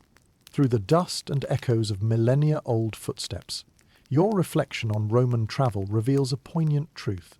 Though destinations and methods differ, the inherent human drive to explore, connect, and forge paths remains a constant, connecting the ambitions of ancient Rome with our own unyielding pursuit of discovery. Having navigated the intricate network of Roman roads and waterways, you find yourself at the crossroads of another compelling dimension of Rome's vast empire, its legal system. A cornerstone of its enduring legacy, Roman law is a testament to the civilization's commitment to order and justice, providing a framework that supports the empire's extensive reach and the complexity of its society. As you wander through the grand halls of the basilica, where legal proceedings unfold, you're enveloped in an atmosphere pulsating with deliberation and rhetoric. Roman law is a sophisticated body of principles that encompass nearly every aspect of life, from commerce to property, from family matters to criminal justice. It's a legal framework that has withstood the test of time, influencing countless systems even into the present day. Picture entering the court amid the quiet hum of discussion and debate. The praetor, a magistrate tasked with administering justice, presides over the proceedings. With dignified gravitas, he listens to the cases presented, each one a testament to the intricacies of Roman society. The job of the praetor is not merely judgment, but also to ensure the laws are interpreted and applied consistently, an early manifestation of what we might today regard as judicial process. Roman law, at its core, revolves around the notion of aurios, or legal right. The backbone of this system is the 12 Tables, Rome's earliest attempt at codifying laws, etched in times long past. While many details have evolved, these foundational statutes embody the principles of fair practice and clarity, aspiring to restore equity and justice when disturbed. As you glance over these laws, their practicality and inherent humanity becomes strikingly apparent. They offer solutions, regulate interactions, and maintain the societal order essential for an empire of Rome's magnitude. Now, imagine the nuances of a court proceeding, unraveled by gifted orators who employ intricate rhetoric to champion their client's cause. The courtroom drama, filled with impassioned speeches and meticulous examinations, echoes the gladiatorial arenas in its strategy and stakes, victory offering not laurels, but the vindication of challenge overcome. In this arena of the mind, each legal scholar refines their craft, honed through the study of revered predecessors such as Cicero, whose eloquent advocacy leaves a vast impact on Roman jurisprudence. Away from the courtroom, Roman law touches the lives of citizens in unique ways. Contracts and business dealings achieve certainty through carefully drawn leases and agreements. Property rights ensure an ordered transfer of ownership, providing economic stability. Marriage contracts and inheritance laws safeguard familial interests, weaving together relationships within the greater undercurrent of societal expectation and legality. Strange to think, however, that the privileges of such a legal framework do not extend equally. Slaves, as instruments of property, find no refuge in its structural embrace. Women, too, labour under a cloak of legal guardianship, their autonomy curtailed by the pervasive patriarchal scaffolding of the times. Yet, despite these inequities, Roman law evolves, journeying toward more inclusive reforms, particularly as it encounters diverse cultures across its domains. Indeed, cultural assimilation plays a vital role in shaping this legal journey. The embrace of Greek influence, for example, intertwines philosophical tenets with legal precision. And as Rome expands, its laws absorb, adapt, and sometimes collide with local customs, evolving into a complex tapestry, a mosaic of diverse influences that mirror the empire's reach. Despite legal history's progression, stability isn't always assured. The caprice of a single emperor can bend the legal system to suit personal will, igniting periods of excesses when raw imperial power sidelines jurisprudence's calculated stability. Historians still argue whether these interventions reflect systemic failings or the inherent challenges of governing such an expansive empire under a singular leader's shadow. In this context, one cannot overlook the Roman penchant for demonstrating the gravity of law through public spectacles of punishment. Public executions, gladiatorial sentencing, or other novel forms of retribution that confirm the state's authority and underscore the cost of transgression. These brutal displays not only serve as deterrents, but also imbibe a sense of civic order amid the empire's teeming masses. As your exploration of Roman law draws to a close, it's apparent that this ancient system articulates a vision of governance both foundational and formative. Through its statutes and principles flourish lessons of responsibility and fairness, shaping the aspirations of civil societies across time and space. So, as you step back into the sprawling expanse of Roman life, the whispers of the past accompany you, a chorus of laws, ordeal, and wisdom, from which the roots of modern legal concepts draw nourishment. In these echoes, the structures and instructions that delineate a world ordered amidst an empire's embrace resonate, setting the stage for an enduring quest for justice, a journey that binds past to present, with a promise as unwavering as the laws themselves. With the echoes of Roman law still resonating in your mind, you now find yourself surrounded by the less tangible yet deeply entrenched realm of superstitions and omens, a captivating dimension that pervades Roman life with mystery and meaning. In a society where gods govern fate and the unknown beckons with possibilities, Romans blend logic and law, deciphering celestial signals and earthly signs with fervent attention. Imagine yourself standing in a bustling marketplace, where the air is thick with the aroma of baked bread and the clatter of tradesmen. Amidst this lively scene, augurs and soothsayers tout their services, offering insight into the future by interpreting everything from the movement of birds to the rustle of leaves. In Rome, everyday decisions often intertwine with these omens, guiding actions and tempering choices with whispers from the divine. One of the most pervasive aspects of Roman superstition involves the revered augurs, religious officials who read the will of the gods through the flight patterns of birds. These avian emissaries offer guidance on everything from military campaigns to civic decisions. Before launching an expedition or proposing new laws, leaders often seek the augur's counsel, ensuring ample spiritual favor before embarking on significant ventures. It's a practice as much strategic as religious, complementing statecraft with celestial approval. It's not just the skies that bear messages. The haruspices, soothsayers of Etruscan origin, interpret the entrails of sacrificial animals, searching for divine insights hidden within. The signs hidden in these visceral offerings guide decisions with solemn fervor. The entrails patterns considered celestial scripts, bridging mortal certainty with cosmic mystery. In a culture where the gods commune through sacred messengers, each revealed omen imparts divine favor or cautionary advice. These practices are neither trifling nor trivial. They wield considerable clout. Political and military leaders seek divine approval to legitimize actions, providing reassurance for their followers and their own confidence. And while some Romans greet these rituals with genuine belief, others harbor skepticism, using divination strategically rather than spiritually. Historians still argue whether this reliance reflects piety or political theatrics, a query that underscores the cultural tapestry's depth. Yet it's not all high-stakes augury. Everyday life brims with superstitions meant to ward off ill fortune. Romans avoid crossing thresholds with the left foot to dodge bad luck, and the belief in the evil eye necessitates amulets and protective gestures. The superstitions themselves reveal a cultural perception where omens and portents knit the fabric of daily existence, creating prescripts for every action and thought. Beyond common superstition, Rome's belief system embodies hidden cosmic connections, captured in vast temple complexes and sacred festivals. The grimy streets channel the ethereal through festivals like Saturnalia, a spirited time when societal roles invert and revelry reigns, embodying a celebration of bounty and community. a divine feast merging the spiritual and secular. Despite their reliance on the mystical, Romans exhibit pragmatic charm. Physicians and builders consult auspicious omens, a balance between empirical knowledge and ethereal guidance. Even today, that tug-of-war between rationality and intuition remains present, a reminder of how we humans straddle both reality and dream.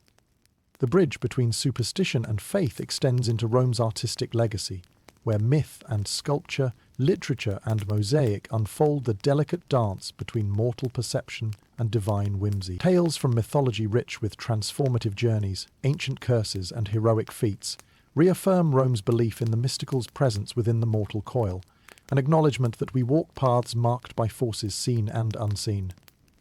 And as you gaze upon this tapestry of belief, you realize the significance of omens and superstitions isn't confined to fatalism. It's a perspective acknowledging the universe's boundless mystery. It invites humanity to ponder our place among cosmic wonders, where mythic imagination fuels dreams as much as God's commands chart destinies.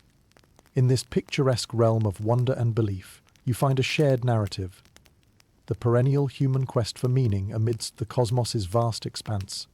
These age-old practices, born from fear and curiosity, mold experiences into acts of contemplation, forever threading the tapestry of understanding life's deeper mystery. So, as you step back from the vibrant marketplace, the echoes of ancient rites and whispers of long-gone augurs linger, a testament to Rome's embrace of the enigmatic.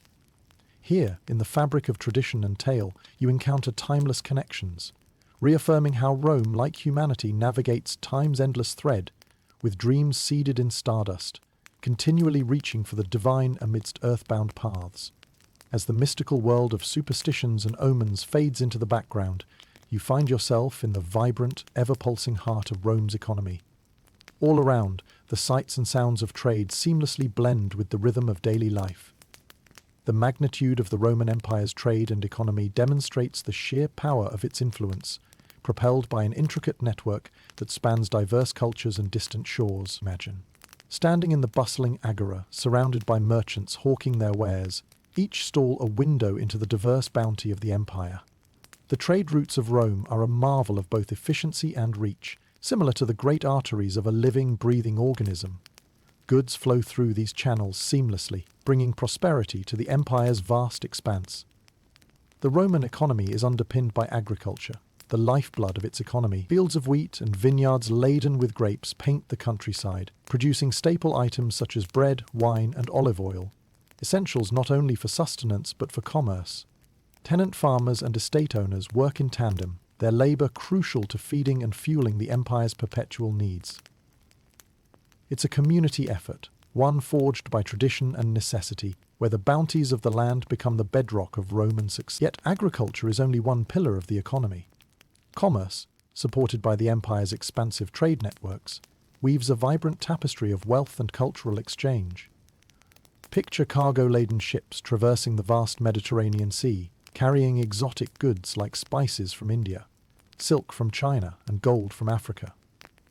Each voyage represents a convergence of ambition and adventure, a story of people and goods intermingling across oceans and time. Within Rome itself, economic life pulsates with energy. The forum and bustling markets reverberate with the negotiation of prices, the clinking of coins, and the chatter of traders negotiating transactions for goods as varied as fruit, textiles, and luxury items. Roman coins denarii and sesterces jingle in your pocket as you barter, revealing the power of currency as both a tool and a symbol, uniting diverse regions in a shared economic language. Alongside bustling trade routes, innovation and craftsmanship flourished. Skilled artisans produce intricate jewelry, beautiful mosaics, and finely crafted pottery, their talents ensuring a thriving local economy fed by the artistry the Romans so cherished. The fruits of labor shared between local craftspeople and international merchants create a mosaic of cultural and economic prosperity that amplifies Rome's grandeur. Engage with the empire's financial institutions, and a sophisticated system of banking and credit emerges. Moneylenders and bankers facilitate transactions and extend credit, ensuring a fluidity of capital that empowers both small traders and large enterprises. Contracts are drawn up with an eye for detail, legal agreements orchestrating dealings as complex as any modern finance network. Despite this dynamic economic environment, inequality and disparity thread through its fabric. While the elite enjoy opulence and leisure, the common people often toil in hardship, their economic realities starkly different. Slaves contribute a significant portion of labour, sustaining the commerce machine as they work lands, power workshops, and toil in mines, a testament to the human cost underlying these bustling economies. Historians still debate whether Rome's economic systems represent a pinnacle of ancient efficiency or foreshadow the complexities and challenges faced by future civilizations. Nevertheless, Rome's economic architecture remains a foundational model, an integrated geopolitical epic, tuned to harness both promise and precariousness. As daylight wanes and merchants begin to close their stalls, the afterglow of trade's enterprise lingers long after the marketplace falls silent. The experience sustains the Romans, the vitality of Rome's economic prowess a beacon of its storied past and enduring legacy. In this reflection emerges the vast scope of Rome's influence, not just in its legacies of conquest or culture, but in the everyday exchanges of commerce. Here, connections defy boundaries, building bridges across cultures, empires, and eras. As the evening sky unfurls in shades of vermilion, you'll find solace in understanding that these ancient economic endeavors stretch far beyond coins and commodities. They transcend into tales of trade and tribute, weaving strands of human ambition that resonate in history's canopy of stars. So with this, let your footsteps carry you into the night, gently cradled by the whispers of traders and artisans long past. The strength and splendor of Rome's economic journey accompany you, a testament to perseverance and potential, connecting your own journey with the echoes of history's grand transaction. Each interaction forms a vital link in the chain of shared human experience, passing its timeless wisdom forward as you rest, comfortably cocooned in the legacy of trade's enduring embrace. As the nighttime of Rome's vibrant trade market ushers in quiet, we venture into a realm where the empire's boundaries blur, cultural exchange within the Roman Empire. This vast melting pot, where cultures coalesce from the ends of the known world, is both a testament to Rome's expansive reach and a meeting ground for ideas, languages, and traditions that weave together into a richly varied tapestry. Picture yourself amidst a thriving urban scene. The streets are abuzz with diverse accents and colourful garb, a living mosaic where the empire's edges touch. From Roman citizens to traders, scholars, and travellers who traverse these cobblestones, the agora is alive with voices exchanging not just words, but stories, dreams, and wisdom. The Roman Empire as a vast dominion encompasses myriad cultures and peoples, from the Celts in the west to the Egyptians in the south and the Persians in the east. Within this grand expanse, Roman urban centres become crucibles of cultural fusion. Imagine wandering through cosmopolitan cities like Alexandria or Antioch, your senses drawn to the vibrant fusion of architectural styles, religious shrines, and artistic endeavours that span lands and epochs. Trade plays a pivotal role in facilitating these exchanges, acting as the conduit for shared influences. As goods flow across continents and seas, so too do the threads of culture, weaving a pattern as complex and intricate as the silk spun in faraway China. Silk Road caravans carry not only spices and silk, but also tales, music, and art transformative interactions that leave indelible imprints on Roman cultural fabrics.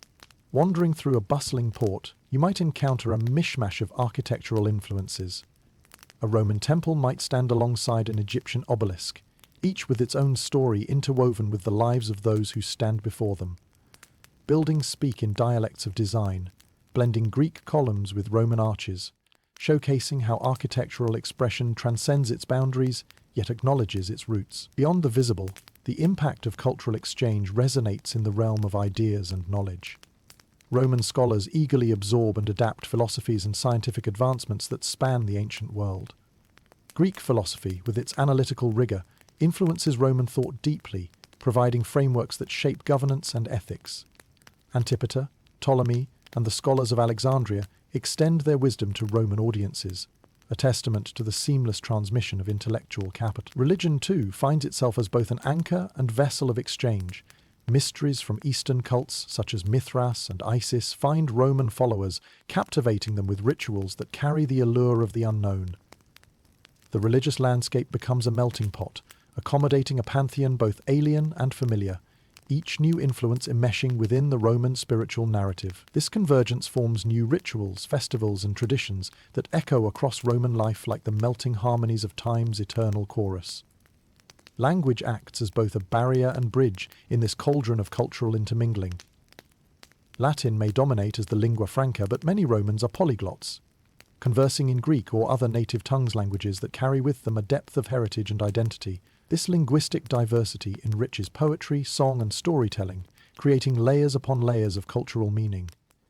Historians still argue whether this intense cross-pollination enriches Rome's imperial character or hastens its fragmentation by diluting a singular identity. Regardless, the brilliance of Roman culture lies in its ability to assimilate, adapt, and reflect its multifaceted environment. As night settles, the outlines of this kaleidoscope of cultural interaction become more poignant, honoring the vibrancy Rome offers as a crucible for everything from philosophical nurturing to culinary innovation. Here, globalization finds its early roots, inspiring portraits of human connection where distance yields to exchange. So, as the echoes of merchants, scholars, and travelers inhabit your thoughts in this moonlit moment, you recognize the timeless rhythm of human exchange, an endless dance of shared potential shaped by curiosity and camaraderie.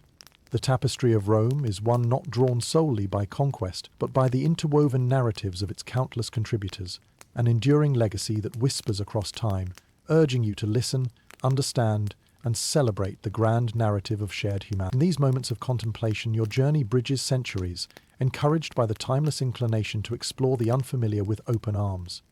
And thus you settle into reflection, warmed by the enduring bond of cultures that speak the ancient language of unity, resonating through the vast dome of the stars above.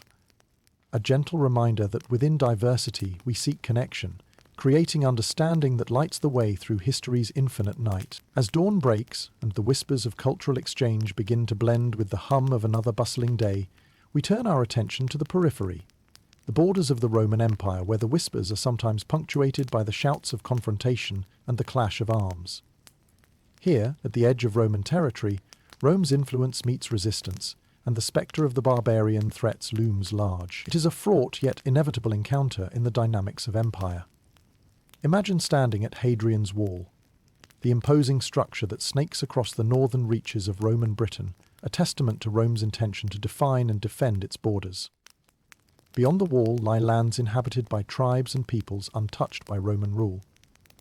These territories, mysterious and untamed to Roman eyes, harbour the very forces that Rome seeks to repel. But who are these so-called barbarians? To the Romans, they are tribes, such as the Gauls, Goths, and Vandals, people with customs and languages vastly different from those cultivated amidst Roman order. The term itself, barbarian, is rooted in the Roman penchant for labelling foreign languages as of babble, unintelligible to Latin ears, a reflection of how these cultures appeared exotic and chaotic to Rome's structured sensibilities. As you traverse the frontier, it's crucial to understand that beyond this label, these peoples possess their own rich traditions, leadership, and strategies for survival. Conflict on these frontiers takes many forms, from sprawling militaristic campaigns to isolated skirmishes that dot the woodland edges. Perhaps you find yourself amidst a legion stationed in Germania, bracing for night raids or surprise attacks by swift-moving tribes. These warriors, adept at using their terrain's density and familiarity, engage in warfare that sharpens not only Roman swords, but tactical ingenuity on both sides. Across the Rhine and Danube, the pressure of migrating tribes like the Huns and Ostrogoths challenges Rome's ability to secure its borders. This dynamic interplay of migration, invasion, and settlement presents both opportunities for trade and catalysts for conflict. The empire's strategic response oscillates between military intervention and diplomatic negotiations, an attempt to balance martial displays of power with shrewd diplomacy, including hiring barbarians as foederati, or allies, to guard the frontiers, blurring lines between friend and foe in the ever-volatile cauldron of border politics. Life along these borders is intense and uncertain. Fortified towns become critical junctures of Roman civilization, pockets of Romanization amidst the churning sea of external pressures. Here, Romans and barbarians interact not only through conflict, but through trade, marriage, and cultural exchange, forming bonds that defy the official narratives of opposition.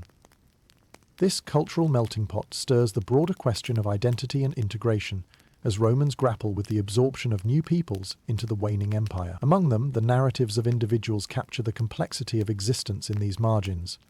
Roman soldiers who desert to join tribal factions, or barbarian leaders who adopt Roman titles and attire.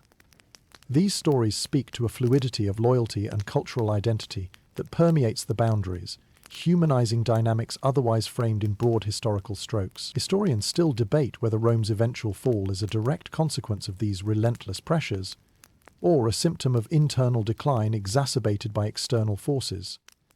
The frontier becomes the stage upon which Rome's strength and vulnerabilities both manifest dramatically, reflecting the eternal challenge of sustaining an empire that stretches beyond its natural capacity. As the sun dips below the horizon, casting a soft glow upon the lands beyond the frontier, you reflect on this endless struggle between conquest and cohabitation, definition and diffusion. The frontiers are not merely lines on a map, but living edges where Rome encounters the wider world, an arduous journey toward understanding even amid strife. In the quiet gathering of evening, your contemplation unearths a timeless narrative, that of boundaries, both physical and metaphorical, being pushed and redrawn in humanity's quest for territory and belonging. And so the story of Rome's borders, with its woven tapestry of interaction and confrontation, persists through the echoes of time, an ever-relevant testament to the complexity of empire, identity, and the enduring spirit of human resilience, awaiting rediscovery amid the chronicles of history's frontier. As twilight settles over Rome's boundaries, and the complexities of frontier life recede from your thoughts, your journey now turns inward to an equally profound transformation within the heart of the empire, the rise of Christianity. What begins as a small, oft-persecuted sect grows into a formidable faith that challenges Rome's polytheistic traditions, reshaping cultural and spiritual landscapes and leaving an indelible mark on history. Picture yourself in a quiet corner of Rome, where early Christians gather secretly in catacombs or private homes, a fledgling community unified by faith and driven by the teachings of a humble prophet, Jesus of Nazareth. Here, amid flickering lamps and whispered prayers, you witness a burgeoning religion, fostering connections in its simplicity and promise of salvation, transcending societal strata among slaves, freedmen, and patricians alike. The appeal of Christianity in Rome is multifaceted, offering both a personal and communal solace. At its core lies the transformative message of love, forgiveness, and eternal life, a spiritual beacon to those seeking meaning in a tumultuous world. It challenges the traditional Roman hierarchy and practices, focusing on a singular God and underscoring an egalitarian ethos, where social distinctions blur before the eyes of the divine. Against this promising backdrop stands the reality of persecution. Imagine living as a Christian in Rome during the reigns of emperors such as Nero or Diocletian. These periods cast shadows of fear and martyrdom, where tales of courage and steadfastness abound amidst trials and executions. It's a harsh reminder of the risks inherent in defying Rome's established pantheon. Yet the resilience displayed only strengthens the followers' resolve, binding them closer in community. Despite opposition, Christianity gains momentum. The steady flow of converts reflects a shift not just religiously, but culturally. Language and symbols evolve as the gospel spreads. The ichthys, a simple fish symbol, serves as a secret sign of faith, appearing discreetly in graffiti and art, silently proclaiming the presence of believers in unlikely places. Legal changes set the stage for transformation. The Edict of Milan, issued in 313 AD by Emperor Constantine, heralds a new era of religious tolerance, where Christianity emerges from the shadows into the realm of public discourse and recognition.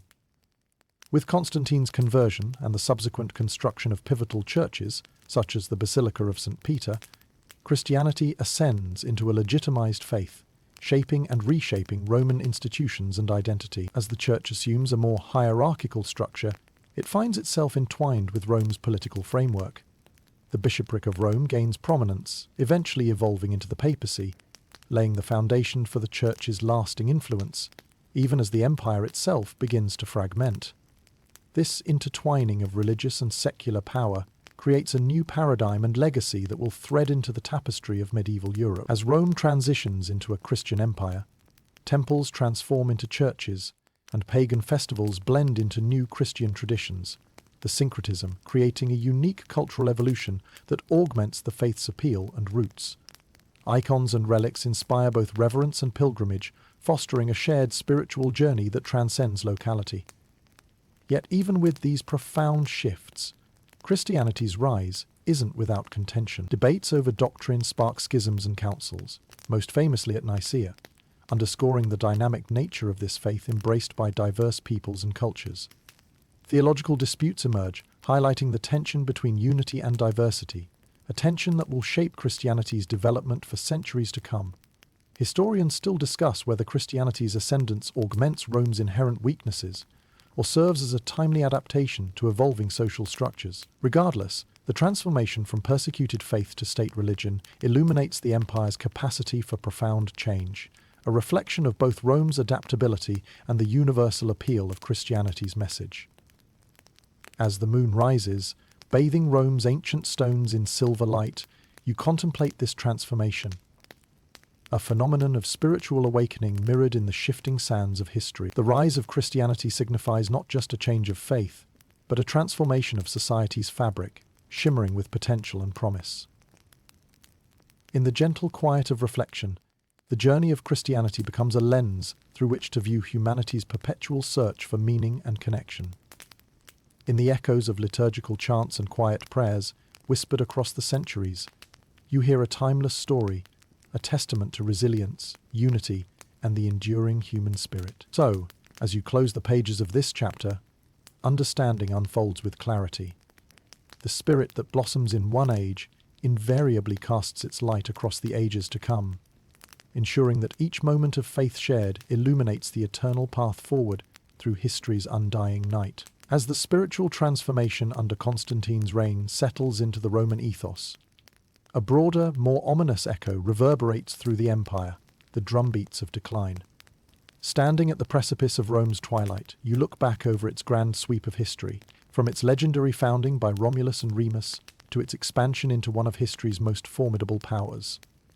But now, fragmenting pressures, both internal and external, signal the dawn of an eventide, the fall of Rome. Imagine yourself in the swarming heart of an empire that, from outward appearances, looks as majestic as ever. The Colosseum still resonates with the cries of revelers, and the Forum remains a bustling nucleus of political discourse. Yet, beneath this veneer of permanence, cracks begin to splinter the foundation of Roman might, each a whisper of the vast changes to come.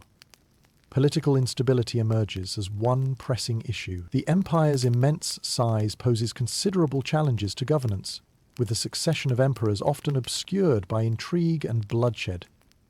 Picture corridors of power, clouded by plots and ambitions, where generals jostle for dominance amid a backdrop of imperial unrest. This constant turmoil undermines governance, diluting the central authority that once radiated outward from Augustus and his Pax Romana. Adding to these pressures is the fracturing of the empire itself. Imagine the administrative demands of managing Rome's sprawling territories in fractures that demand attention from the icy frontiers of Britannia to the deserts of Egypt. Diocletian's division of the empire into western and eastern halves seeks to address this difficulty, but instead lays the groundwork for divergence. With Constantine establishing Constantinople as a new capital, the focus steadily shifts eastward, further fragmenting the once united Roman identity. Economically, Rome's struggles become increasingly acute. Inflation and debased currency erode trust in Roman coinage, while heavy taxation burdens the populace. The once thriving trade networks begin to fray under external pressures, with piracy and tribal incursions impeding commerce. Rome's reliance on grain imports, particularly from North Africa, becomes a metaphorical Achilles heel, vulnerable to disruption and scarcity. The military, too, faces growing strains. The legions, those storied bastions of Roman power, experience both overextension and internal decay. As you walk the troubled frontiers, it's clear that challenges mount. Barbarian incursions grow more audacious, while internal recruitment falters as volunteerism wanes. Increasingly, Rome relies on barbarian mercenaries to bolster its ranks. A strategic necessity that paradoxically exposes vulnerabilities as loyalty becomes fluid and external allegiances shift with each passing gale. One of the most vivid illustrations of the empire's decline is the sack of Rome in 410 AD, by the Visigoths under King Alaric. Imagine the shock reverberating through the Roman consciousness. The city, once thought eternal, now held under foreign control. Although the city is eventually reclaimed, the impact is monumental, a tangible reminder of waning supremacy. Yet the ultimate fall comes not as an apocalypse, but as a slow metamorphosis. The Western Roman Empire dissolves into a patchwork of barbarian kingdoms, each bearing the Roman imprimatur of law, culture, and architecture, even as they build their own identities. Amid these shifts, the Eastern Roman Empire, or Byzantium, continues, preserving Roman legacies long after the Western fall, a testament to Rome's enduring influence. Historians examine the myriad factors contributing to Rome's demise. Was it internal decay or relentless external pressures? Perhaps it was that an empire never designed to last beyond certain epochs ultimately succumbed to its own narrative of time. The textured layers of Rome's demise continue to fuel rich discussions, offering a warning draped in the opulence of history's vast tapestry. As you ponder this end, one truth stands clear. The fall of Rome isn't a mere extinguishment, but a transformation, a metamorphosis of classical antiquity into medieval promise. The institutions, technologies, and ideas Rome bequeaths endure, shaping European destiny and world civilization long after the empire's political unification falters. Deeply illuminated by the rising stars, this reflection leads you to appreciate the subtlety of history's transitions. Rome's story, embedded with triumph and vulnerability alike, speaks not just to the past, but to the universal rhythms of creation and dissolution echoed across civilizations.